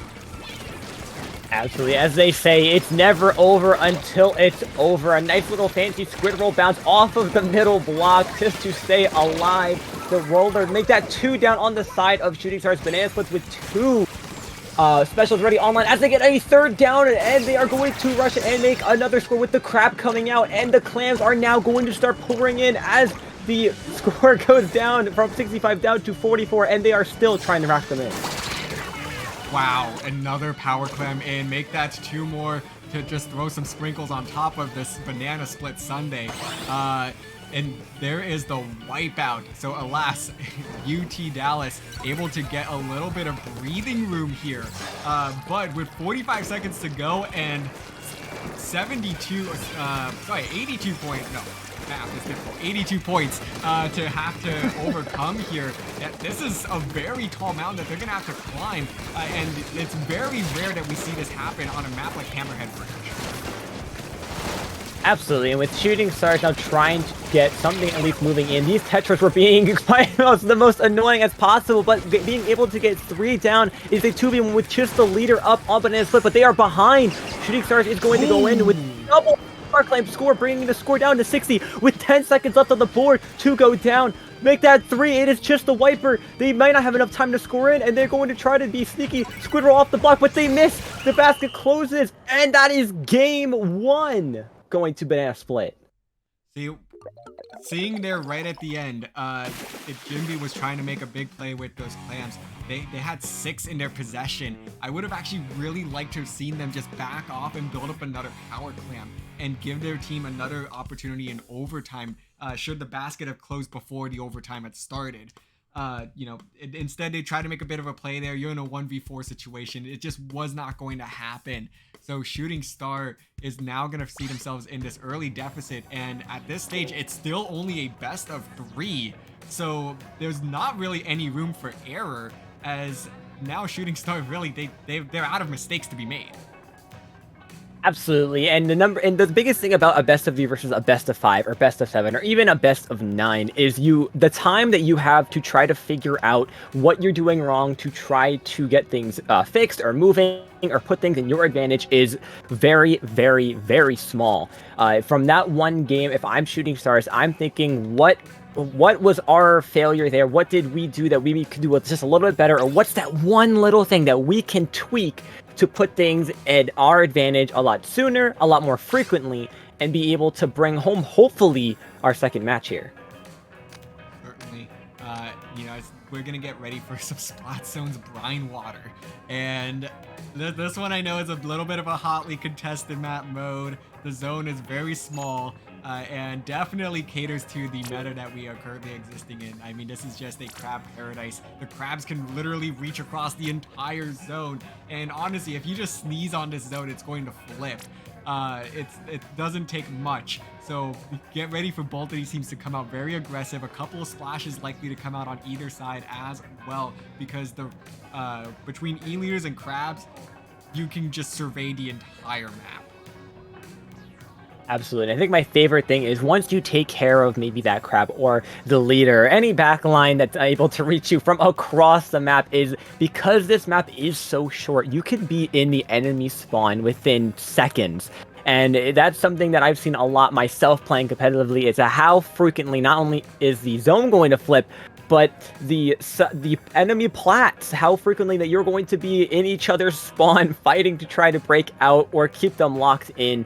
So very excited to see what these teams will bring out. And like you said, I'm really hoping to see a couple splashes here. Maybe we'll see some double crab action, bring in the meta a little bit. I think this is probably the only map mode where I'm like, yes, meta. Because the crabs are actually genuinely good here. They actually do make for some very entertaining battles just because of how you're able to position them to really just survey the entire map. And I do think that they add to this map mode rather than subtract from it like a lot of the rest of Splatoon 3's current state. So let's take a look at what these teams are going to bring out for us as Banana Split heads into this game up 1-0. Shooting Stars looking for a response. As the screen fades from white into our players, we see the machine coming out, and it looks like the same comp on the side of Banana Split. So now with Go appearing on the screen, our players are now rushing towards mid, seeing if they can try to get an early cut. But we see Banana Split going for a sneaky quick flank right off the bat, but they get scared off by 2 to 3 players as Satana goes down. Shooting Stars now trying to cap the zone, but Banana Split gets it first. Although now they try to contest it with 2 down on Banana Split zone. It looks like it's finally going to be in favor of Shooting Stars as they start to push up the enemy flag. Yeah, an excellent couple of picks in there to just get things going early. The Wipers now going to be trying to duel each other here. They're just going to be dancing around this center block. But it's going to be the Stamper, the Ultra Stamp, I mean, that comes out here to clean things up. And it's going to be the Shooting Stars that hold on to the slight numbers advantage here. But can they hold on to the zone? No, they cannot. Dying in the zone is basically an instant flip. So that they're going to pay for this one as Banana Split forces that penalty now. But Shooting Star getting back control very quickly. And not a whole lot is going to be lost for them. Just have to go through a couple penalty points now. But it looks like they're really back on track already to keep this push going.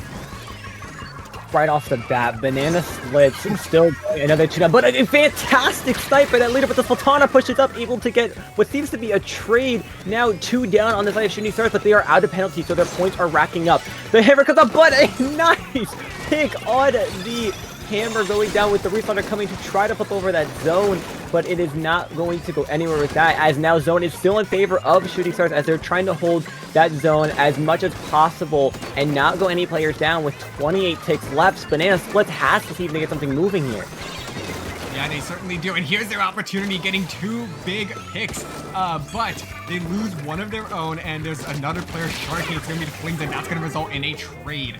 So Banana Split continues to hold on to this zone, trying to get their numbers back strong and start pushing up just a little bit. Noel going to be able to take that jump out, and that's going to be a second pick as well. So this could be Banana Split's big opportunity to get things going and really close this gap, possibly to take the lead. But of course, as I say that, that's going to be a 2 down. 90 doing an excellent job there to try to get their team back in this zone to neutralize it before it's too late.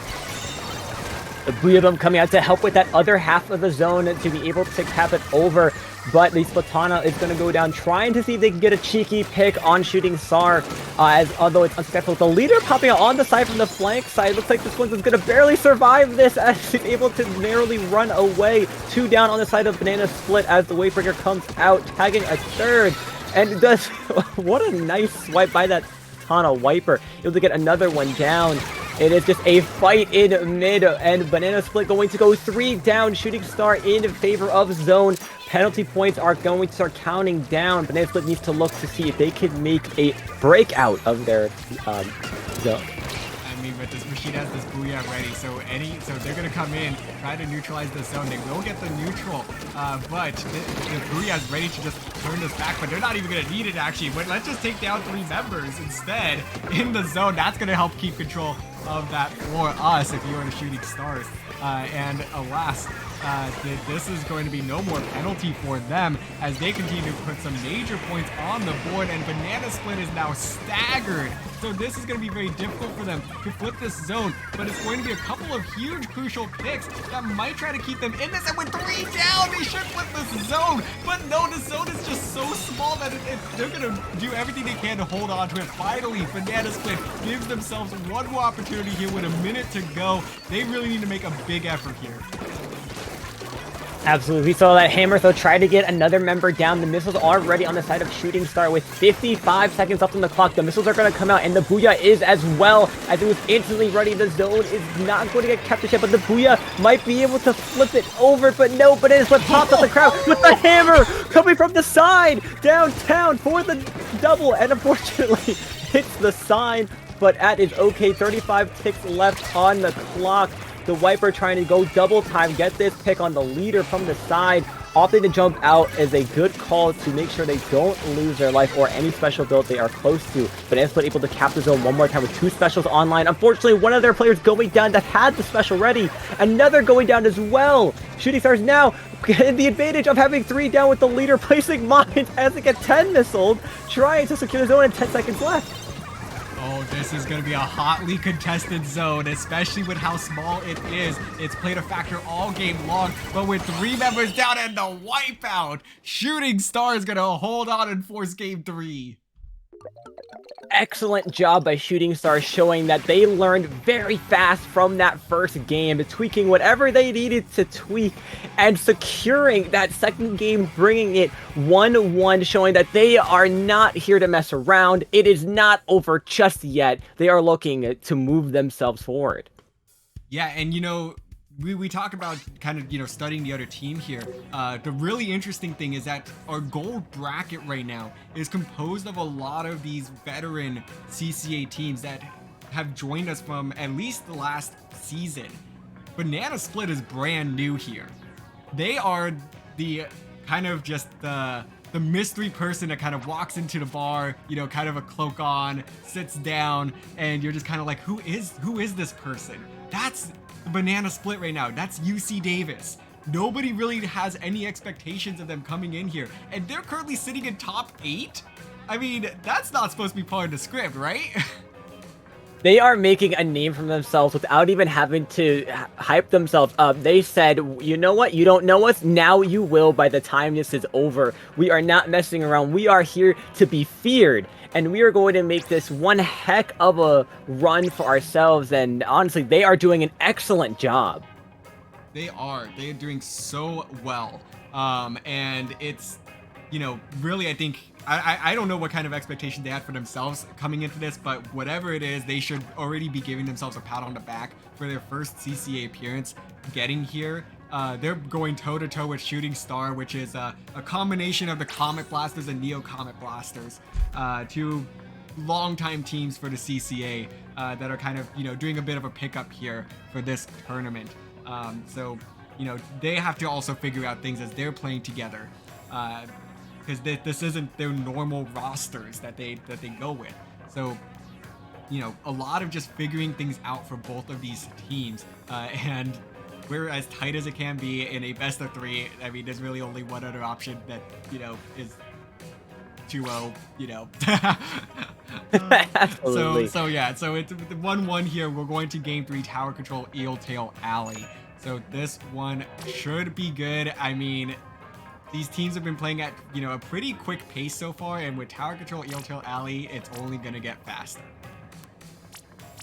Absolutely, and with a such an interesting map mode itself, the number one thing you're going to want to make sure you keep an eye of is, of course, the leader that's going to be staking out on top of Bridge. Because if that leader from up that point by the light post, that leader can see everything. So that's going to be your main priority, to try and make sure that they are cleared if you want any attempt to push tower. So I'm confident. I want to say that maybe we'll see the flings that come back, but you know what? There has been bigger surprises before. It's going to be interesting to see what both these teams are going to bring to the table and see what they can do as now we head into our game 3. Here is where the road will end for one of these teams after battling it out for the past 4 hours. Going to come just shy of our semifinals. Taking a look at these compositions, we do see both of those Wipers coming back, but we see a Carbon coming out. So that's going to make its first appearance in this set from Wicket. But the Flings are on the side of Shooting Stars will make its return. A nice, solid stalemate as we begin this match in mid. Both players trying to secure some paint, secure some picks. And as we see right off the bat, one goes down right away. But this Carbon trying to go in and gets one. It is a 2v2 situation down in mid. The Carbon trying to find any other players that they can with the Flings of Bailey going away, but popping out the missiles to shoo them away from mid as they try to keep it painted. Yeah, they're definitely trying to, you know, make some plays happen here. And a beautiful wiper slash right there, but that's going to result in a big bloodbath there. Nobody really coming out on top of that one. Banana Split, sorry, my apologies, the colors are currently flipped, but Shooting Star with a slight advantage, trying to break through that first checkpoint, but this is going to be an inevitable wipeout here. And that's going to allow Banana Split to come in and really make the first push of the game. Banana Split rushing right up the bat with the bridge taking control as now they clear successfully first checkpoint as now they are securing the section with the Zuka being popped out, making sure that they get these members of Shooting Star away from the tower. The Ink Strike comes out with the missiles as the leader tries to stay alive, and the hammer comes out to shoot the remaining players away. Banana Split able to get 3 down, make that a delayed wipe as this tower rushes past the second checkpoint, going to the third. Treasure comes out. The jumps coming into tower. They are zooming through the second checkpoint. This might be a KO. I mean, this is what I like to call the oh no zone, as this is where things get really hotly contested. And my goodness, the wipeout, a clutch stop by UT Dallas to keep themselves in this game. What an incredible 3-point away from being KO'd with 3 specials online. They're looking to put a large dent now against the Banana Split as the Tri-Strike comes out. Wiper opts to go on bridge to see if they can get a nice little picture now, but new players are arriving. First checkpoint is finally cleared, but a snipe by the leader, getting the Splatana out of here, saying this is it for you. As the Zuka comes out to support those shots, this looks like the stop of this push for Shooting Star. Man, a great stop there indeed, as this is going to just allow Banana Split to continue to draw this out because they've already made the big play. They already have the score. You can try to go for the knockout, especially if you get 3 down like you do just now. Oh no, that wasn't necessary. A beautiful snipe there from the retreating members of Shooting Star to just really start to put this one away, and they are within inches. The Ink Strike coming out to try to seal this one away, but that's the wipeout and the knockout. Banana Split in their first tournament moves on to semifinals. Talk about kicking them while they're down and not letting any players to get away or use any of their specials. Can we talk about that second snipe from the leader, getting the T-Tech out of here as they're able to get maybe 1 or 2 Tri-Strikes off? Incredible job, incredible lines of offense and defense by Banana Split to secure this set. Wow, I mean, nice to meet you, Banana Split. My goodness, coming in here and making all the noise. Just the team out of nowhere now facing top 4. I mean, they're moving on to play Penn State, PSU Blue, which we saw earlier on stream, led by Kraken, Mayor, and Snow. They did an excellent job there of dismantling UCSD to claim 5-0 and the victory in their group. Banana Split will now get their shot at them. So that's going to be a very exciting match to keep an eye on. However, we're going to jump to the other side of the bracket.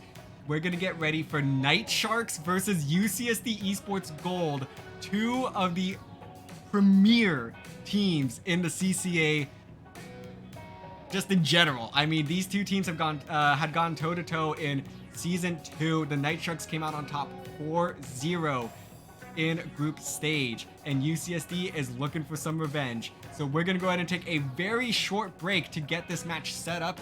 You do not want to miss this match coming up. Stay tuned.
welcome back, everybody.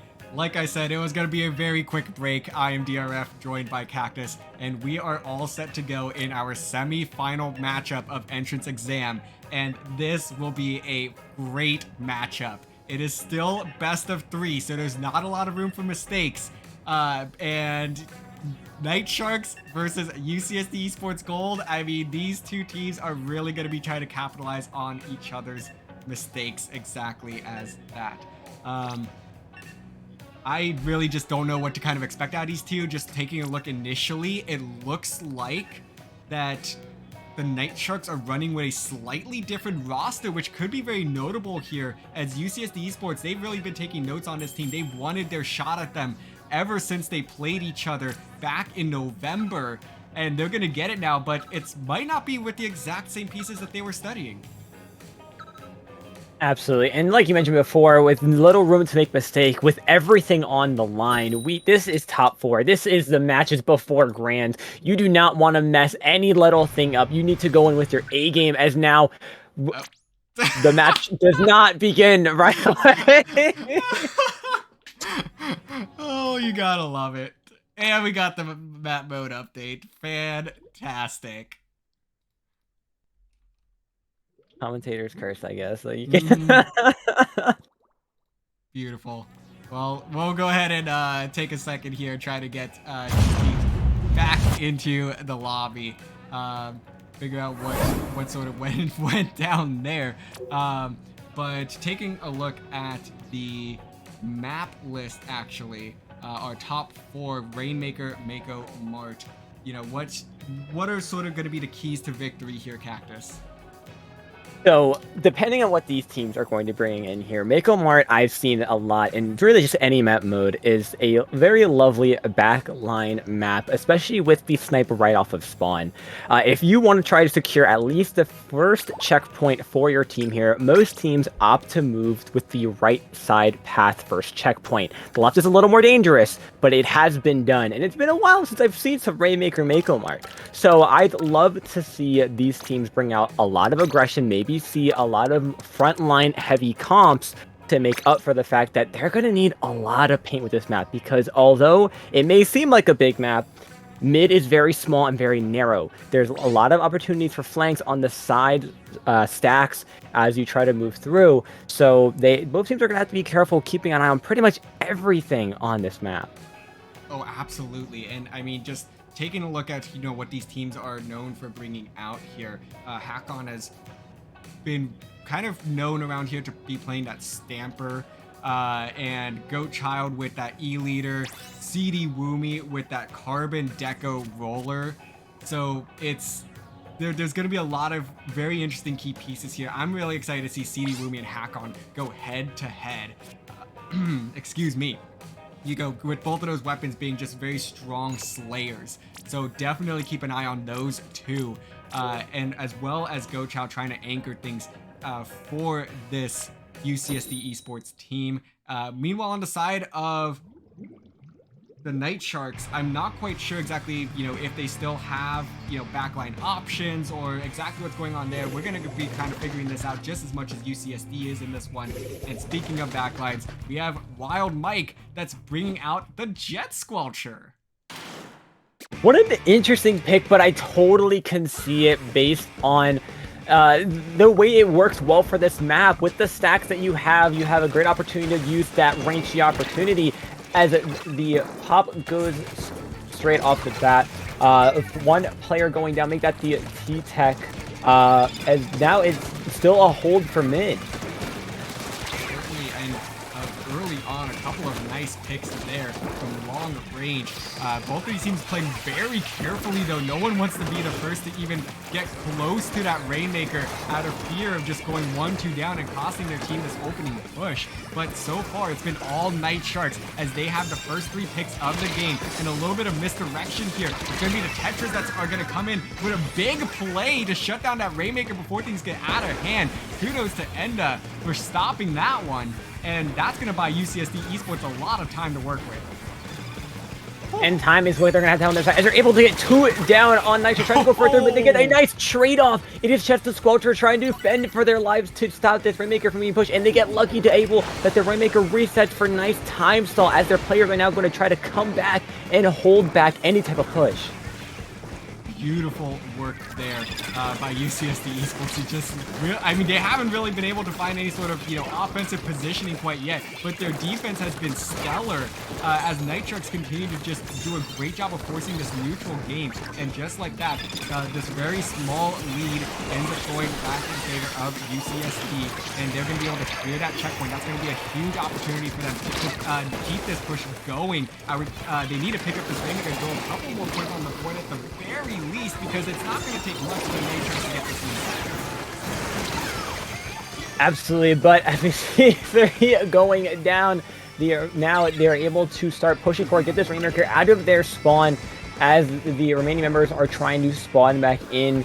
Right now they're looking to see if they can try to clear a path on maybe the right or the left. They're just trying to clear out as much as they can, trying to see if they can get 1 or 2 picks down, but unfortunately it's a trade that goes off, making this a hard stall in mid with Rainmaker unable to move forward. 2 drop down, they are able to get 1. They somehow live the reset to get 2 picks. This machine is cracked out of their mind, and now first checkpoint is secured. Oh man, what a big play there. And the Booyah Ball plus back combo shutting down Coaster from being able to do anything. And now it's going to be CD Woomy that has to get the stop here. A great effort there, but no, it's going to be the Night Sharks that pick up the lead now. But that they are going to lose pretty much all their members as well. So an opportunity for UCSD to start cleaning things up around their base. But no, look at this. Is that someone trying to make a move on the Rainmaker from behind? Yes, it is. And luckily, UCSD Sports is able to call that one out, but they give up an additional 20 points as a result. That's disastrous.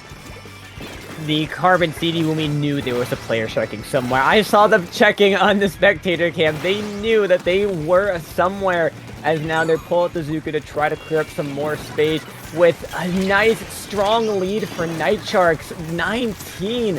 UCSD Esports has to try to get some work here, get some picks, and get some specials ready to try to push in hard, because although they do have the advantage of having that first checkpoint secured, they have quite a ways to go into Night Sharks' spawn to secure a lead. They certainly do, and it's not going to be easy as we just continue to see Night Sharks be very aggressive here. Doing an excellent job of just maintaining numbers and finding quick little picks here and there. It took them, it wasn't a coordinated push that got them there. It was just kind of being very persistent and just continuing to just scrap their way to this lead that they see now. And UCSD Esports just continuing to stagger as a result. This is exactly everything that the Night Sharks have been hoping for. Getting the enemy in a stagger is huge, because that makes them have to either, 1, break out of that stagger and not overpressure, or 2, unfortunately be stuck in it. But it looks like UCSD is going to break slightly out of that stagger. As they look at 1 now with the Zuka coming out, they are going to try to get another, and they do!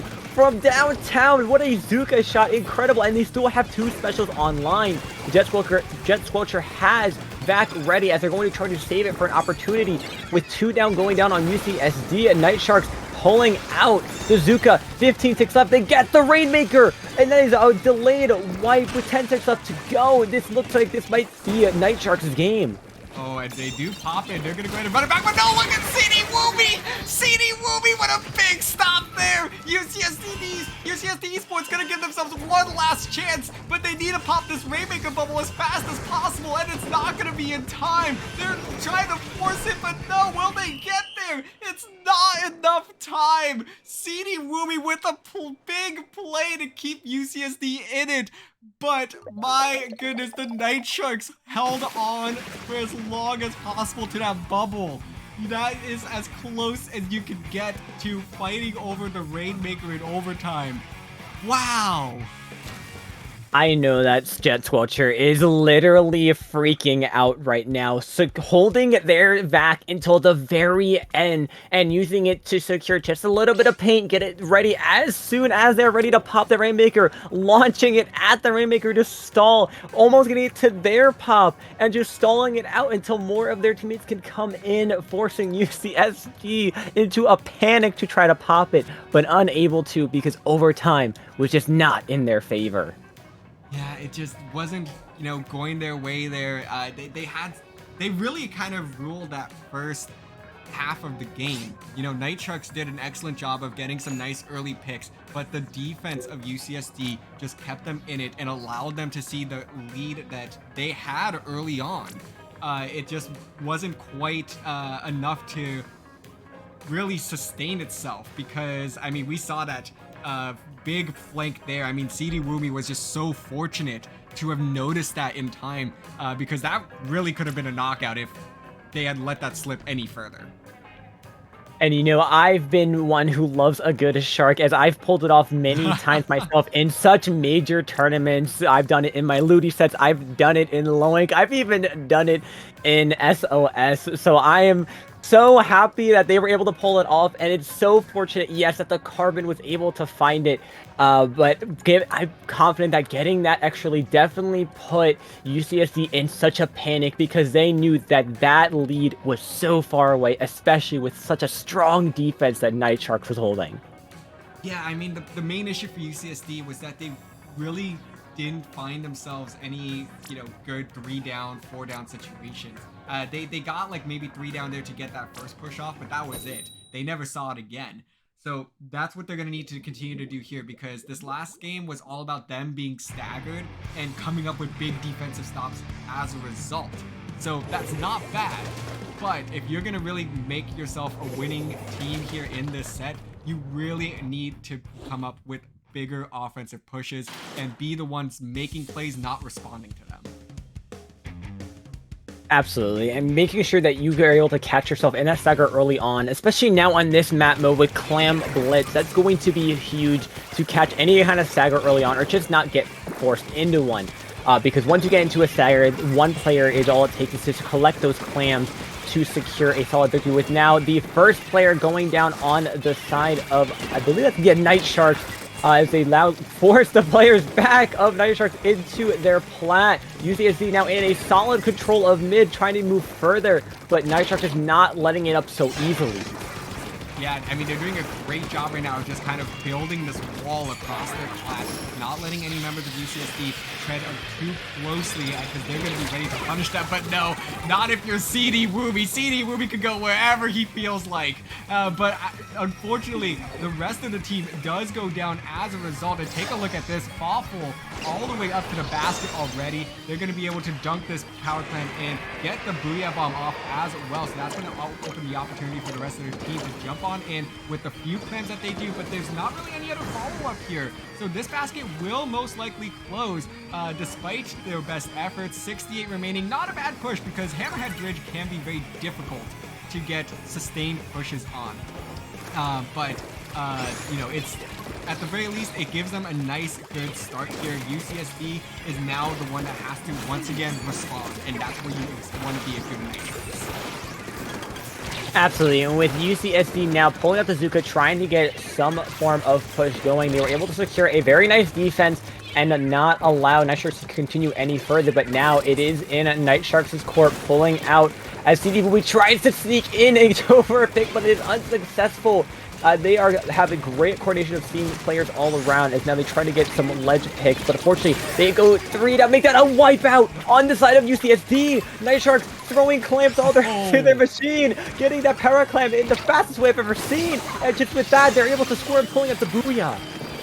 Wow, a very quick response there by the Night Sharks, and they aren't done yet. Able to pick off 1, make that 2 members of UCSD, make that 3, and a wipeout. This push is still on, but there are no clams nearby for them to keep this push going. Yes, there are, but it might just be a little bit out of reach unless they can get it in the last frame possible. Yes, they will. A beautiful play there by Wild Mike to get the last clams in.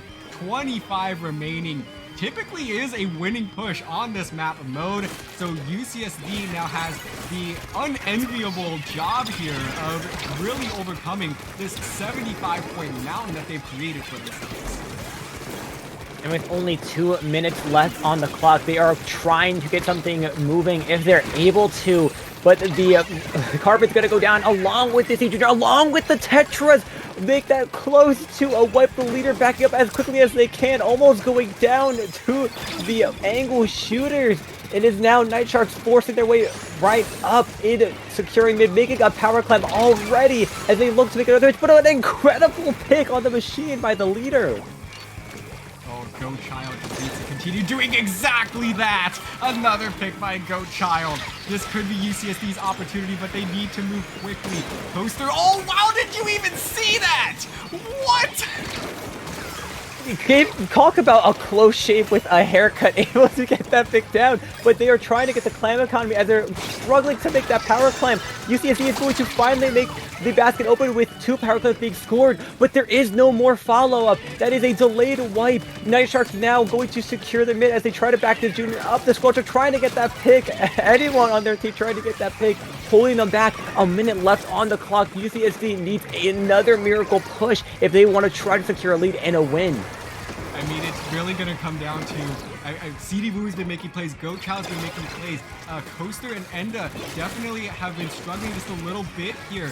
So it's going to really take a collective team effort because they've both been making some solid plays. But, you know, it's the rest of the team's going to have to just keep up with it. And look at this, Wild Mike already throwing clams away, trying to secure the victory here. Keep as little clams as possible on the playing field, as Enda's gonna come in with the reef slider. And that's gonna be the second power climb that's gonna just miss. Enda gonna pick up the power climb and also miss. CD Wooby not gonna be able to pick it up either. And this is it. This is the victory march for the Night Sharks to punch their ticket to grand finals. 2 power climbs to their names, 5 seconds on the clock. UCSD needs 1 more power climb, but they don't have enough time to create one, and that will do it. The Night Sharks win 2-0 and move on to grand finals. Incredible job by Night Sharks holding such a strong wall of defense. They are a brick wall, arms linked together, not allowing any members to pass through, but when they did slip through the cracks, they were able to fill those cracks right up and not allow any more pushes to not only secure such a great lead that they had, but also secure this set with them moving now to grand finals. Wow, I mean, damn, I'm just so impressed. So with that said, I mean, the Night Sharks are going to be moving on to grand finals. And on the other hand, Cactus, it happened. It happened. Banana Split has made their Cinderella run through this entire tournament and will now be taking on the big final boss here, the Night Sharks. Can the newcomers pull it off? Or will Night Sharks reestablish themselves as the team to beat in this spring semester? Only time will tell. We're going to go ahead and take a very quick break, get these teams in the lobby, and start getting this set going because you are not going to want to miss this. And also after this set has concluded, definitely stay tuned. We have just a little bit of information about the CCA League Series. So stay tuned for that. You do not want to miss it. It's going to be a fun ending.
It has been a long journey through this tournament, approaching 5 hours in, and we are here.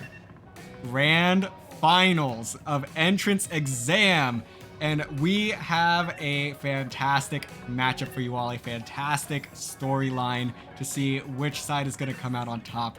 We have the Night Sharks of the University of Central Florida, the #2 team from Division 1 of Season 2 of the CCA League, taking on the newcomers, the Cinderellas, Banana Split of UC Davis. Who will come out on top? Will it be the veteran or the rookies? I cannot wait to find out in this best of 5 matchup, Cactus. It's crazy to think that we are finally here. Best of 5 grand finals. A team who's been here for the longest and a team that has just shown up. I am so excited to see what both teams are going to bring to the table, as right away we are hopping into game number 1. Tower control on Undertow. Oh man, and I'm just gonna say this right now. Night Sharks are coming into this one with some vengeance. For a little bit of background here, folks. Night Sharks had a perfect season going into the playoffs, going into grand finals of Season 2 of the CCA League. This is the exact map mode they lost their first game on. So they are looking to play fast here. They're looking to make a statement and to kind of fix the mistakes that they had made so long ago and claim their rightful crown, as they are off to a quick start here, already clearing that first checkpoint and all the way down to 75 remaining. Immediately right off the bat, they are getting Banana Split into quite the stagger. Second checkpoint already being taken, and just like that, it's going to be secured. Night Sharks with a very, very strong lead and push itself, as now the leader barely escapes the tower with all the players trying to drop on it. A strong lead, as now Banana Split breaks out of their stagger, trying to go to mid, but the double was by the Wavebreaker? Was it with the nice snipe followed suit? Make that a 3-down situation for Banana Split. Night Sharks now hopping back on tower to continue with an excellent flick snipe. It doesn't end.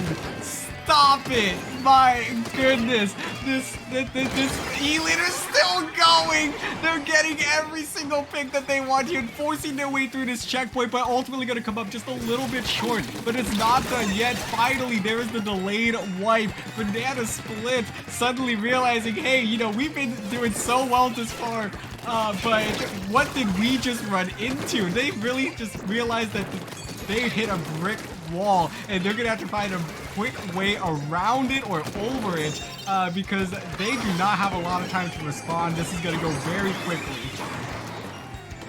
With 2 members down already on the side of Banana Split, they need to try to secure this second checkpoint as it gets close, but it's going to prove to be quite a fight as one flanks from behind, and as they are able to get the pick, it is 2 down per side.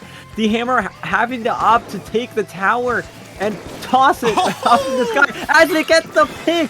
What a nice toss, getting the leader out of the way, as now the points are counting down. Banana Split looking to try to secure a lead.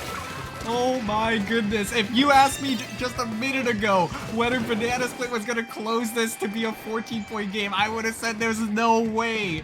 But here we are. They managed to pull off a fantastic push. Finally starting to figure out these Night Sharks just a little bit. And now it's starting to pay some dividends, as they now are giving themselves a chance. They cleared the same amount of checkpoints. They just now need to match that third checkpoint, getting at least 3/4 of the way through in 2 minutes. And that's going to be helpful to get 2 down, but they're going to lose 2 of their own. And no way! Nifty is able to survive through that and get the pick. So now Banana Split is staggered once more, and they're gonna have to kind of take a step back here, collect themselves once more, get ready for a solid defensive effort, and hopefully convert that to some offense.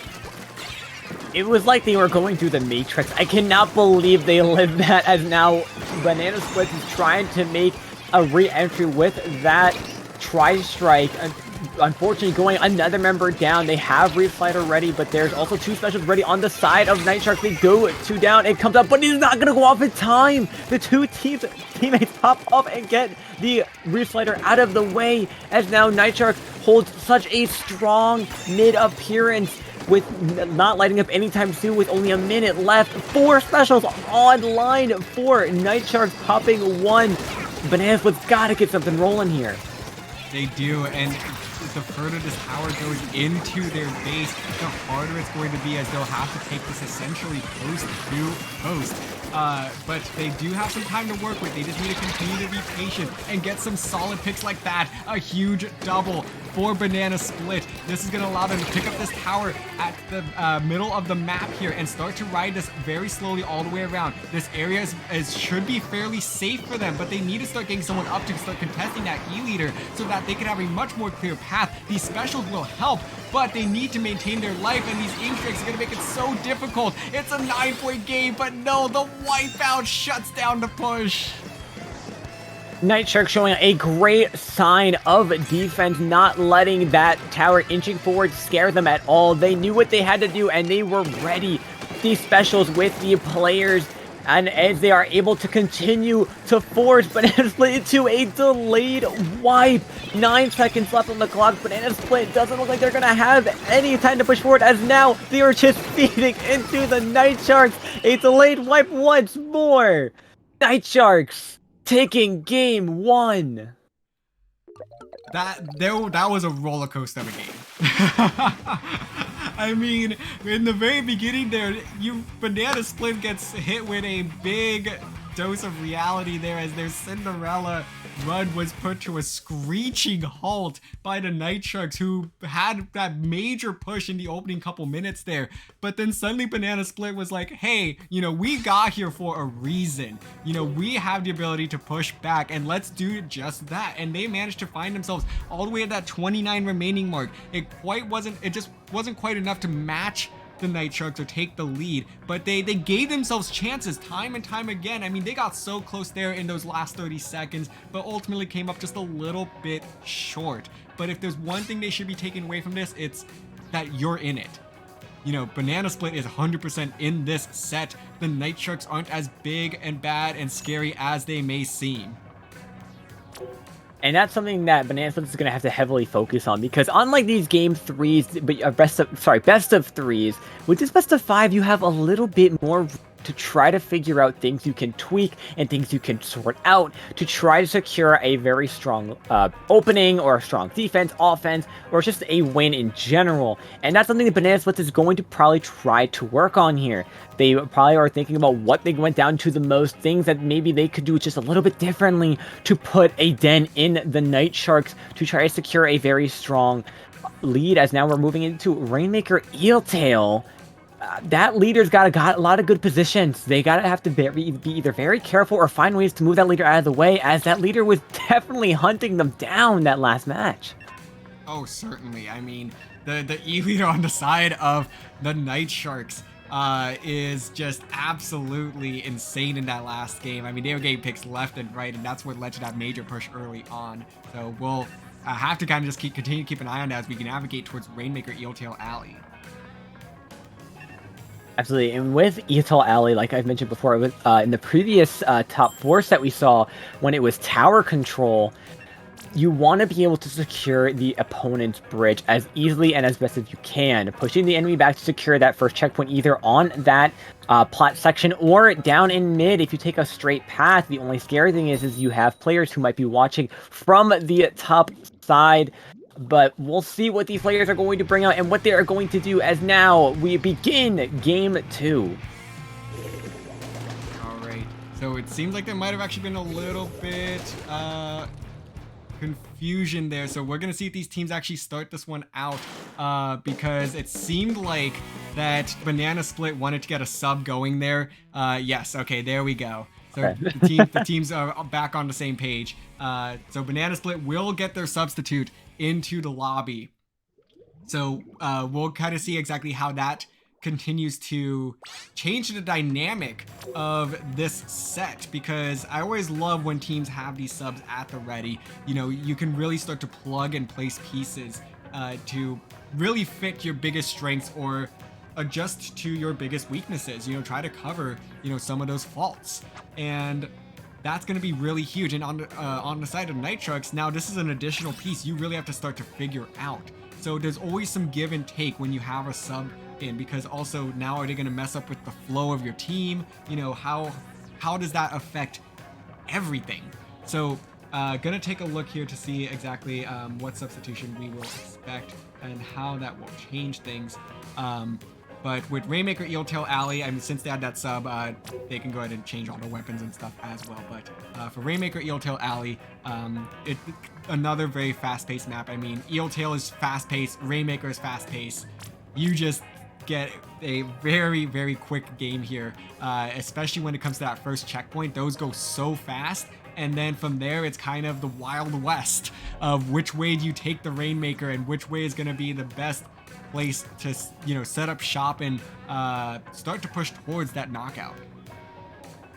Absolutely. I think the scariest thing about trying to secure the knockout has to be that the unpaintable like alleyway, in a sense, that you have once you secure one of the checkpoints. If you opt to take it the right on the ramp, you are putting yourself in pretty much the danger zone. You have the enemy spawn right above you where they could just drop on top of you and stop your run in its tracks. But if you opt to take it the alleyway, if any players are sharking or on any type of ledges, you got nowhere to run. You have to just hope that you can survive, because if you get caught there, that Rainmaker's not moving. Exactly. So definitely gonna have to be very mindful of that as they are gonna go ahead and jump on into this game. Taking a look at these compositions, Cactus. A couple of adjustments on either side here. What are we noticing? So right off the bat, I love seeing what seems to be a pretty meta build coming from the Night Sharks, but Banana Split's bringing out the Nautilus. Very interesting, but it gives you the extra range and how movable and how just pretty much all around this Nautilus can be. As we can see here, the zip and zoom in and right, but the block, as unfortunately an early wipeout on the side of Banana Split's. Night Shark going to secure this first checkpoint with ease, as now they are rushing in forward to try to get Banana Splits out of here. A nice trade on the side. Banana Splits now trying to stall this as much as they can with the carpet moving in. All the players on Banana Splits are now realizing that they can't mess around. They got knocked out, wiped out very quickly. And the nice double from the carpet. Rainmaker gets reset, 2 down on both sides. Banana Splits has to try to move forward with this. Yeah, but they just don't have a lot of that map control, and the rest of the team kind of staggered there as well. So even though the Carbon came up with a big play there, it just wasn't enough, as they're now continuing to be on the defensive effort. Not a whole lot of paint for them to work with. So it's going to be the Nitrox that are going to pick up this Rainmaker very quickly, but there it is, 3 down. So this is Banana Split's opportunity. They need to move quickly. However, there is still one member of Nitrox unaccounted for, so they're going to have to keep an eye on that, as they're going to try to go for this bottom checkpoint, which is definitely a lot riskier at times. And they're going to get shut down pretty short of that. So a little bit of, you know, excited opportunity there. I think they just try to go as quickly as possible. But, you know, I think you just have to play it a little bit safer and swing it left at times. Absolutely. Their first instinct was to rush it forward to try to secure a checkpoint and try to get a lead, but they were not thinking clearly, as that Shark from, I believe that was in Splash, or the shot that was able to shut it down. With now just the Nautilus, make that, sorry, Nautilus is no more. A wipeout confirmed on the side of Banana Split. Now Night Sharks in a good favor here with specials on line. Zuka's coming out, 2 down, 3 down on Night Sharks. Banana Split puts a quick end to any further push, as now it gets pushed to 33, and that is a delayed wipeout. See, Banana Split is doing exactly what UCSD was doing in that last set. They are finding themselves in great defensive positions. They're getting some fantastic stops, but are they getting them just a little bit too late? It's making it very difficult for them to get these sustained pushes going, but I love the position that they're in now, as they do have an open opportunity for that first checkpoint, but no, a little bit slow on the uptake there, as Nifty on the splatter shot's gonna shut this one down, but with 2 down, this should be the checkpoint falling. No! It's the E-leader once again coming up big. And we saw that leader before applying a lot of pressure as they try to push that Rainmaker out. They're going to try to get the checkpoint again, but no, they keep getting denied. They keep saying not today as they get a delayed wipeout on Banana Splits. Night Sharks are now keeping an eye on, make sure there are no sharks around. They place the ink mines around just in case. As they try to move forward now, securing a lot of mid control. The Booyah Bomb comes out to disperse the members of Banana Splits as they're able to get 1 down, looking for a second, and they're able to get it with a machine on the drop shot. Now, with 2 down, Night Sharks in a solid position now, holding this very strong mid. A minute 30 left. Banana Splits is going to look to see if they can find any opening. Yeah, I mean, that's exactly what they need right now. They need to just constantly be getting these picks, finding their team in 2-3 down situations, to give themselves a chance. And there it is, 2 down, but no, they're going to lose 2 of their own. So this isn't going to be an opportunity for them to push. They're just going to have to continue to try to hold their ground here, hopefully get a couple more picks. But the Night Sharks have been doing such a great job of maintaining some great spacing here to prevent themselves from ending up at a numbers disadvantage, and with that, it's going to be the Nautilus that's the last one standing. They're gonna have to back up just a little bit to just maintain their life, get their team back in here, and try to reestablish control of mid.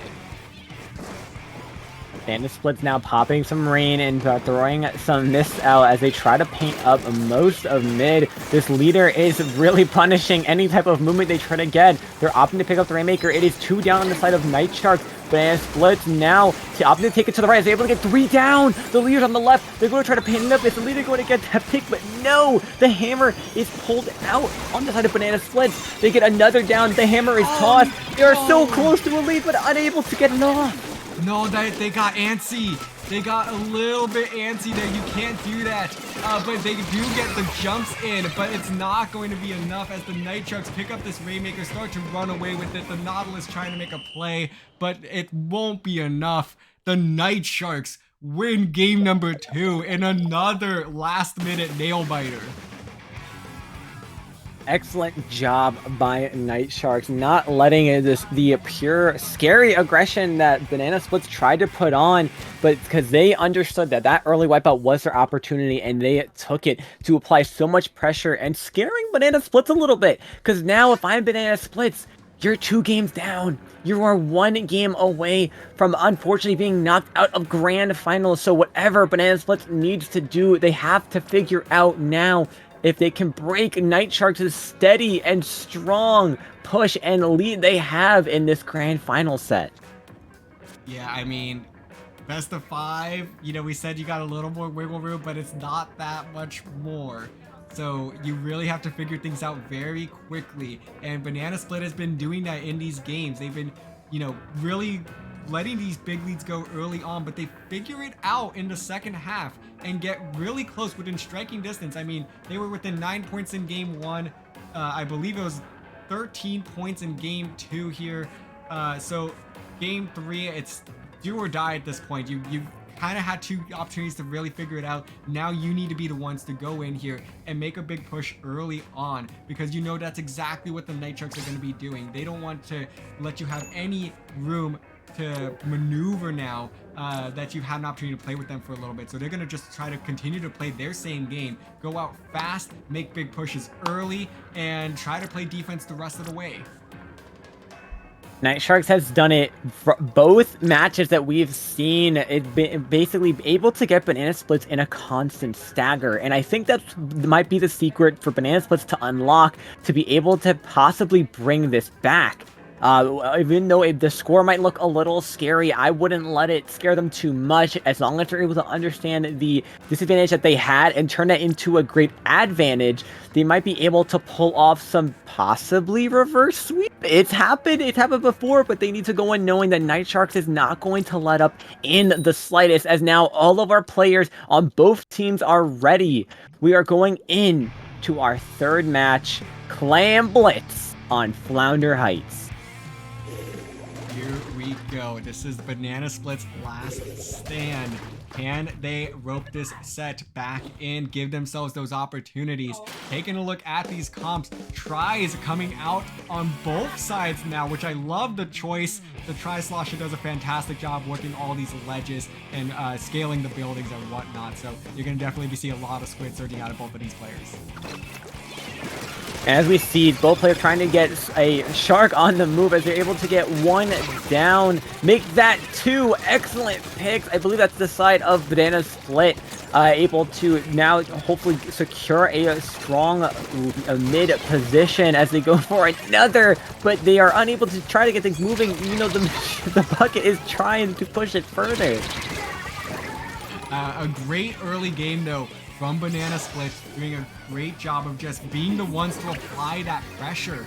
And that's exactly what's been costing them in these previous two games. And now they have reversed course and are in the driver's seat now. And here it is, a nice dunk of the power clamp and an avalanche to follow as well, all the way to 53 remaining, and able to shut down that try as well. So they're going to be able to throw in these last couple of clams. So that is once again going to be the sprinkles on top of this Sunday. 50 points remaining. A great first push for an opening minute. Absolutely, and it's just like that, Night Sharks now understanding the position that they are in, looking to get some solid picks. They're able to take out the wiper. They try to go into inkjet, but they are able to get the carbon roller down with two specials on the line. They're going to try to get this pick of the Slosher, trying to do something in mid. Unfortunately, it's going to go down as a trade. Wayfaker comes out. They are collecting their clams. They have control of Banana Split's top spot and their nice little bunker, as now the players of Banana Split try not to get into a stagger, try to work together here as they're able to get a nice shot on the sloshing machine, or sorry, bucket. As they try to move forward with two power clams in Night Sharks' favor. They have to now play their life, try to play careful and not lose this lead they're trying to build. Yeah, and they're doing a great job here of just holding these roofs right now, not letting the Night Sharks slip by, and really doing a good job of also watching the possible flanks also. So that's going to just continue to make it difficult for Night Sharks to make their move. Even with the numbers advantage that they're seeing right now, they're hesitant to start moving forward, doing so just inch by inch, navigating across the bridge, and with these two power crabs giving the enemy team free echolocation on them, it's going to be very difficult for them to make their move. There's just eyes everywhere right now for Banana Split. Excellent job by Banana Split, being able to hold such a strong defense, making sure to get at least one player down on the side of Night Sharks, with the stamp coming out, able to get two down, just to make that three down, just to squelcher up, but the players are trying to collapse on him as he tries to make the jump out, which is successful. Now, moving forward, Banana Splits is going to go score it up once again, but unless you have a strong follow-up, this is quite dangerous, because you are going to give Night Sharks a free pity clam for the taking, as now no more clams are being able to get built. One player goes down inside Banana Splits. Night Sharks now looking to have upwards of 3 power clams on their side. Yeah, you know, it's the risk that you're going to take when you try to make these pushes, especially if there's not quite the follow-up that you were hoping for there. And now they're going to have to live with the possible consequences here as they lose 2 of their own. So here comes the first Night Sharks push of this game. They do have the clams to tighten this game, and they do have the clams to take the lead, but can they get them in time? The Viper doing a fantastic job of shutting this one down. The Tri-Slosh are going to try to come in and dunk in those rest of those clams. Yes, they're able to do so. Night Sharks with the lead, 11 points and extending it on top of that, all the way to 17 points lead now, and another jump coming in as well. And my apologies on the camera there, but a huge push, and now 1 point remaining. A huge stop there from Banana Split, but they let so many points slip there. Banana Splits got put in such a unfortunate stagger right off the bat. Night Shark showing a clear line of strong, patiently strong offense and defense, waiting for the opportunity to strike, and they saw it, they found it, they took it, almost knocking out with only 20 seconds left on the clock. Banana Splits now, unfortunately, 2 down with 1 player jumping in, hopefully to hold a strong present in mid. They do have the PD power climb at the ready and forming another one as emergency. They have quite a ways to go with the 15-point penalty and 50 points they have to score. 5 seconds left on the clock. They have to try to get something moving. They do, but they have about 20 seconds to work with here. They're going to have to be kind of fast, though, as they do lose 2 of their members, and the power cram is going to get shut down. 1 member jumping in. This is their last effort, and no, it's going to get shut down. The victory tri-strike hopping in here, and that will do it. The Night Sharks redeem themselves and win entrance exam.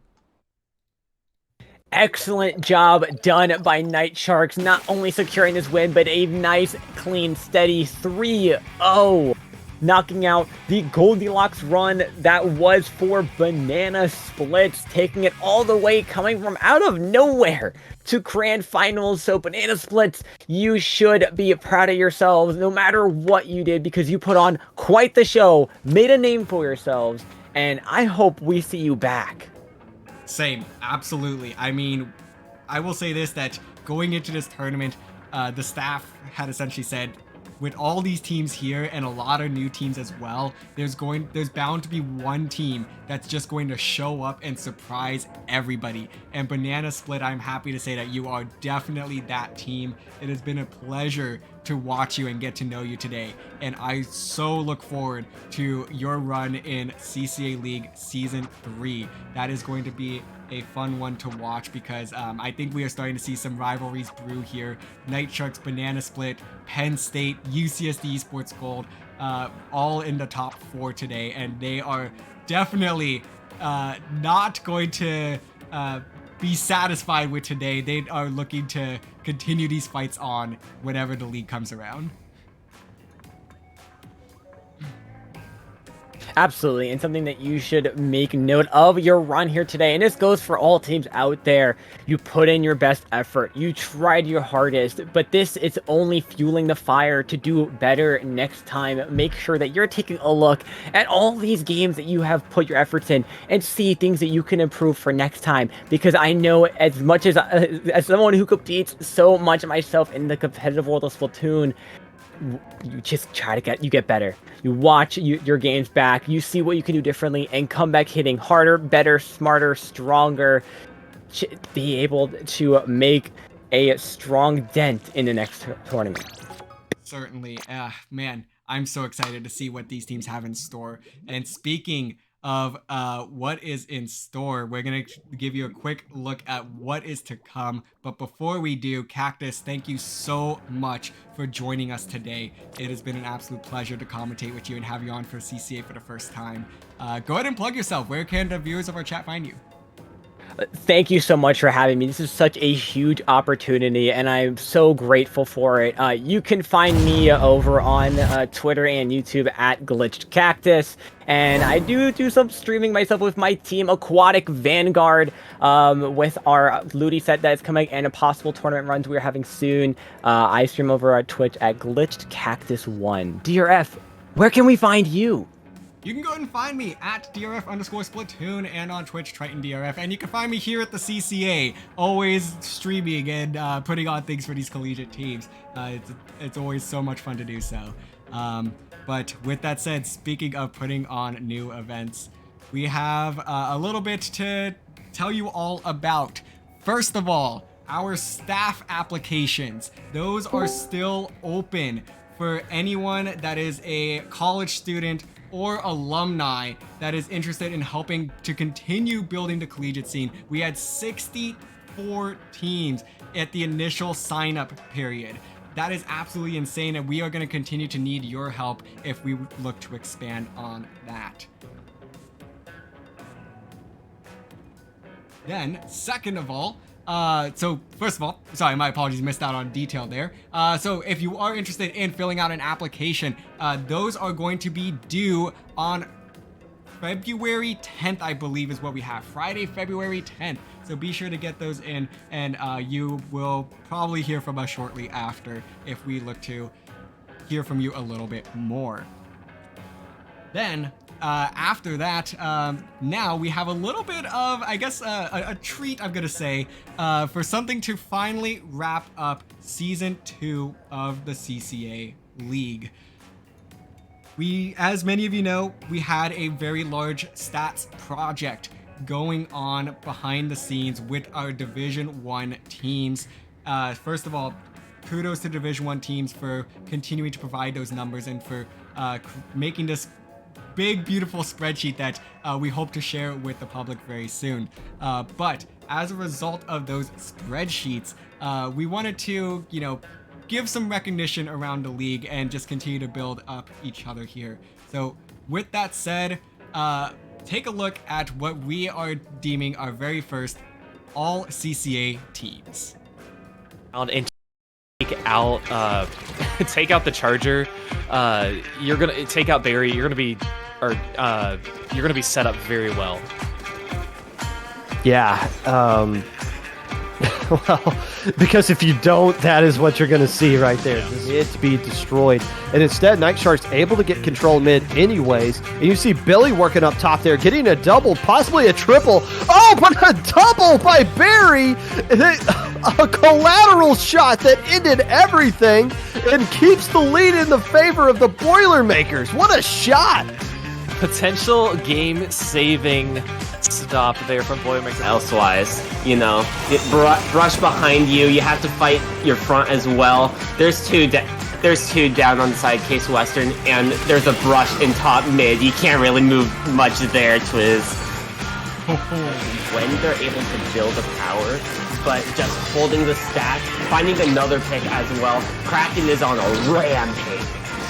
Oh, that's Kraken doing Kraken things, to be quite honest. And there's another pick on Batson. That's the captain for Case Western, and that's going to be a huge takedown. That power climb is going to erase the entire penalty. And wow, look at this follow-up all the way to 24 points. Pretty easily.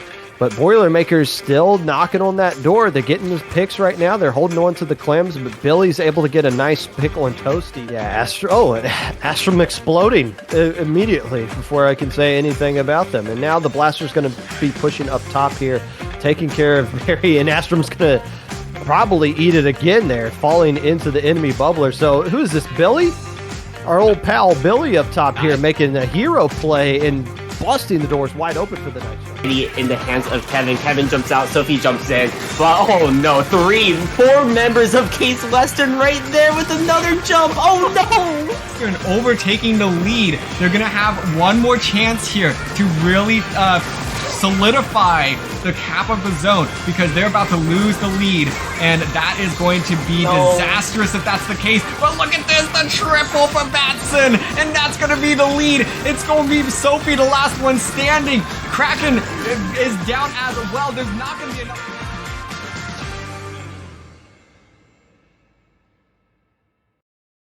Well, the Night Sharks probably don't feel like they're winning right now. Even though they got a full checkpoint lead, they probably, in their mind, are thinking, we got to get even more because we feel like we're losing this. And a great shark by Toast, able to take care of Barry on the with the Rainmaker. And now everything else is just falling apart for Purdue right now. So this is a great opportunity to get some points. But look at this hammer. Oh, I was about to say, there's no way. There's no way you're going to pull that one off, and they get punished for it as well. Ollie trying to survive here.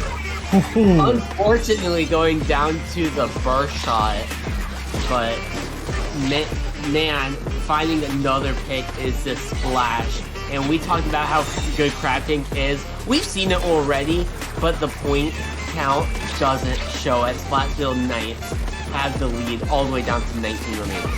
And we've seen the Night Sharks climb out of big deficits already in this set. Can they do it? A minute left in this match. Yeah, and they are slowly running out of time, as you have said. University of Washington doing a fantastic job of holding position, but that's going to be everyone going down with the exception of Ollie. Ollie, though, one of the most crucial pieces for University of Washington, is going to try to solo stop this push, able to find a double. Can they get the third? And no, their teammate will come in and clean that one up, but that's going to effectively end this push as the fourth member coming out of spawn from the University of Washington, but it's going to be the Night Trucks that lose a member here. The bubble coming out is a beautiful use of this killer whale is going to find 3, and my goodness, what a shutdown by Ollie and the Husky Splatsville Knights.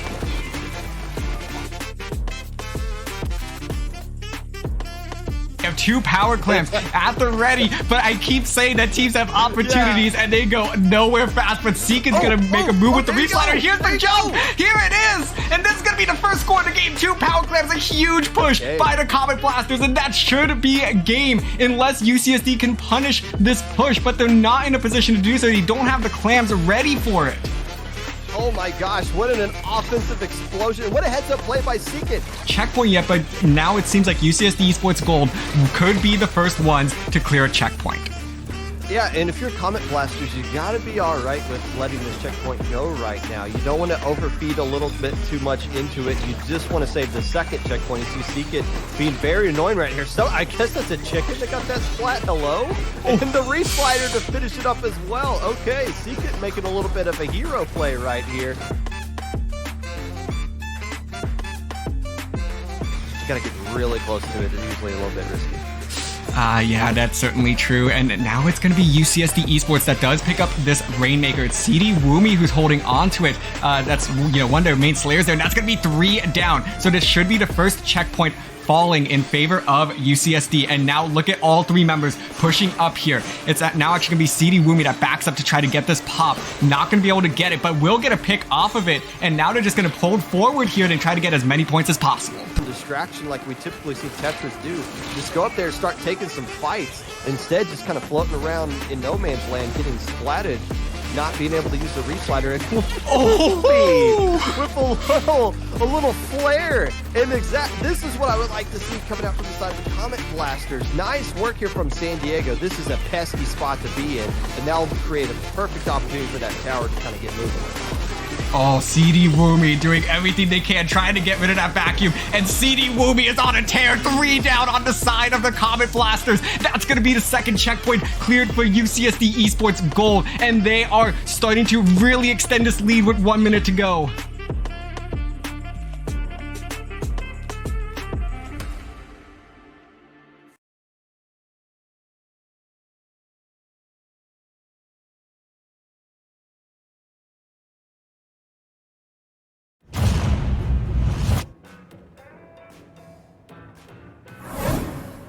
Hello everyone, what you just saw just now was our official compilation of the CCA first team and second team. It is comprised of multiple players who have participated in the CCA League in our Division 1 this past season, and these were the best of the best players in our division that we wanted to recognize for their valiant efforts in their division and for the crazy stats that they put up in their respective categories. So just a quick congratulations to them, and we just wanted to show off this compilation video that we have accumulated together. A huge shout out to Sandy from MSU Splatoon and to our very own DRF as well for working together on these compilation videos of our first and second teams for the CCA Season 2 League. Thank you all. This was very great. Now, DRF, I believe we have a very special announcement to share with everyone. We certainly do. So, as we have said time and time again, we've been hinting at it for the past month or so. Season 3 is coming back for the CCA League, and you can expect signups to open next Monday. That's right, next Monday is when you can start to sign up once again for the all-new CCA League Season 3, once again sponsored by MSI. We are so looking forward to having you all come back once again, and we are looking to be bigger and better than we were before. 60 teams last time, 63 teams today. We are going to surpass that, and I look forward to doing that with you all. I hope you continue to support us. And I mean, that's really it. You know, it's crazy to see how this scene has continued to grow, and season 3 is just not. It's going to be no exception. Absolutely. We greatly appreciate the teams who participate in today's entrance exam one-off event, because with season 3 now announced and on the horizon, this event was very important for these teams, because these matchups would determine and will help determine what divisions that they could possibly end up in if they do decide to sign up for the next season of the CCA League. So we had some amazing teams, both new and old, put on fantastic performances today, and those performances definitely mattered, and they're going to be definitely taken into consideration as we open up signups in the next week, starting next Monday, and getting these teams ready for a new edition of the league and see which teams will come out on top. Oh man, I am so looking forward to it. So, but with that said, entrance exam has come to a close. Congratulations once again to the Night Sharks. They have claimed their crown that they have been searching for a few months now. So once again, congratulations. And with that, that is going to do it. We will see you guys very soon for season 3 of the CCA League. Have a wonderful night.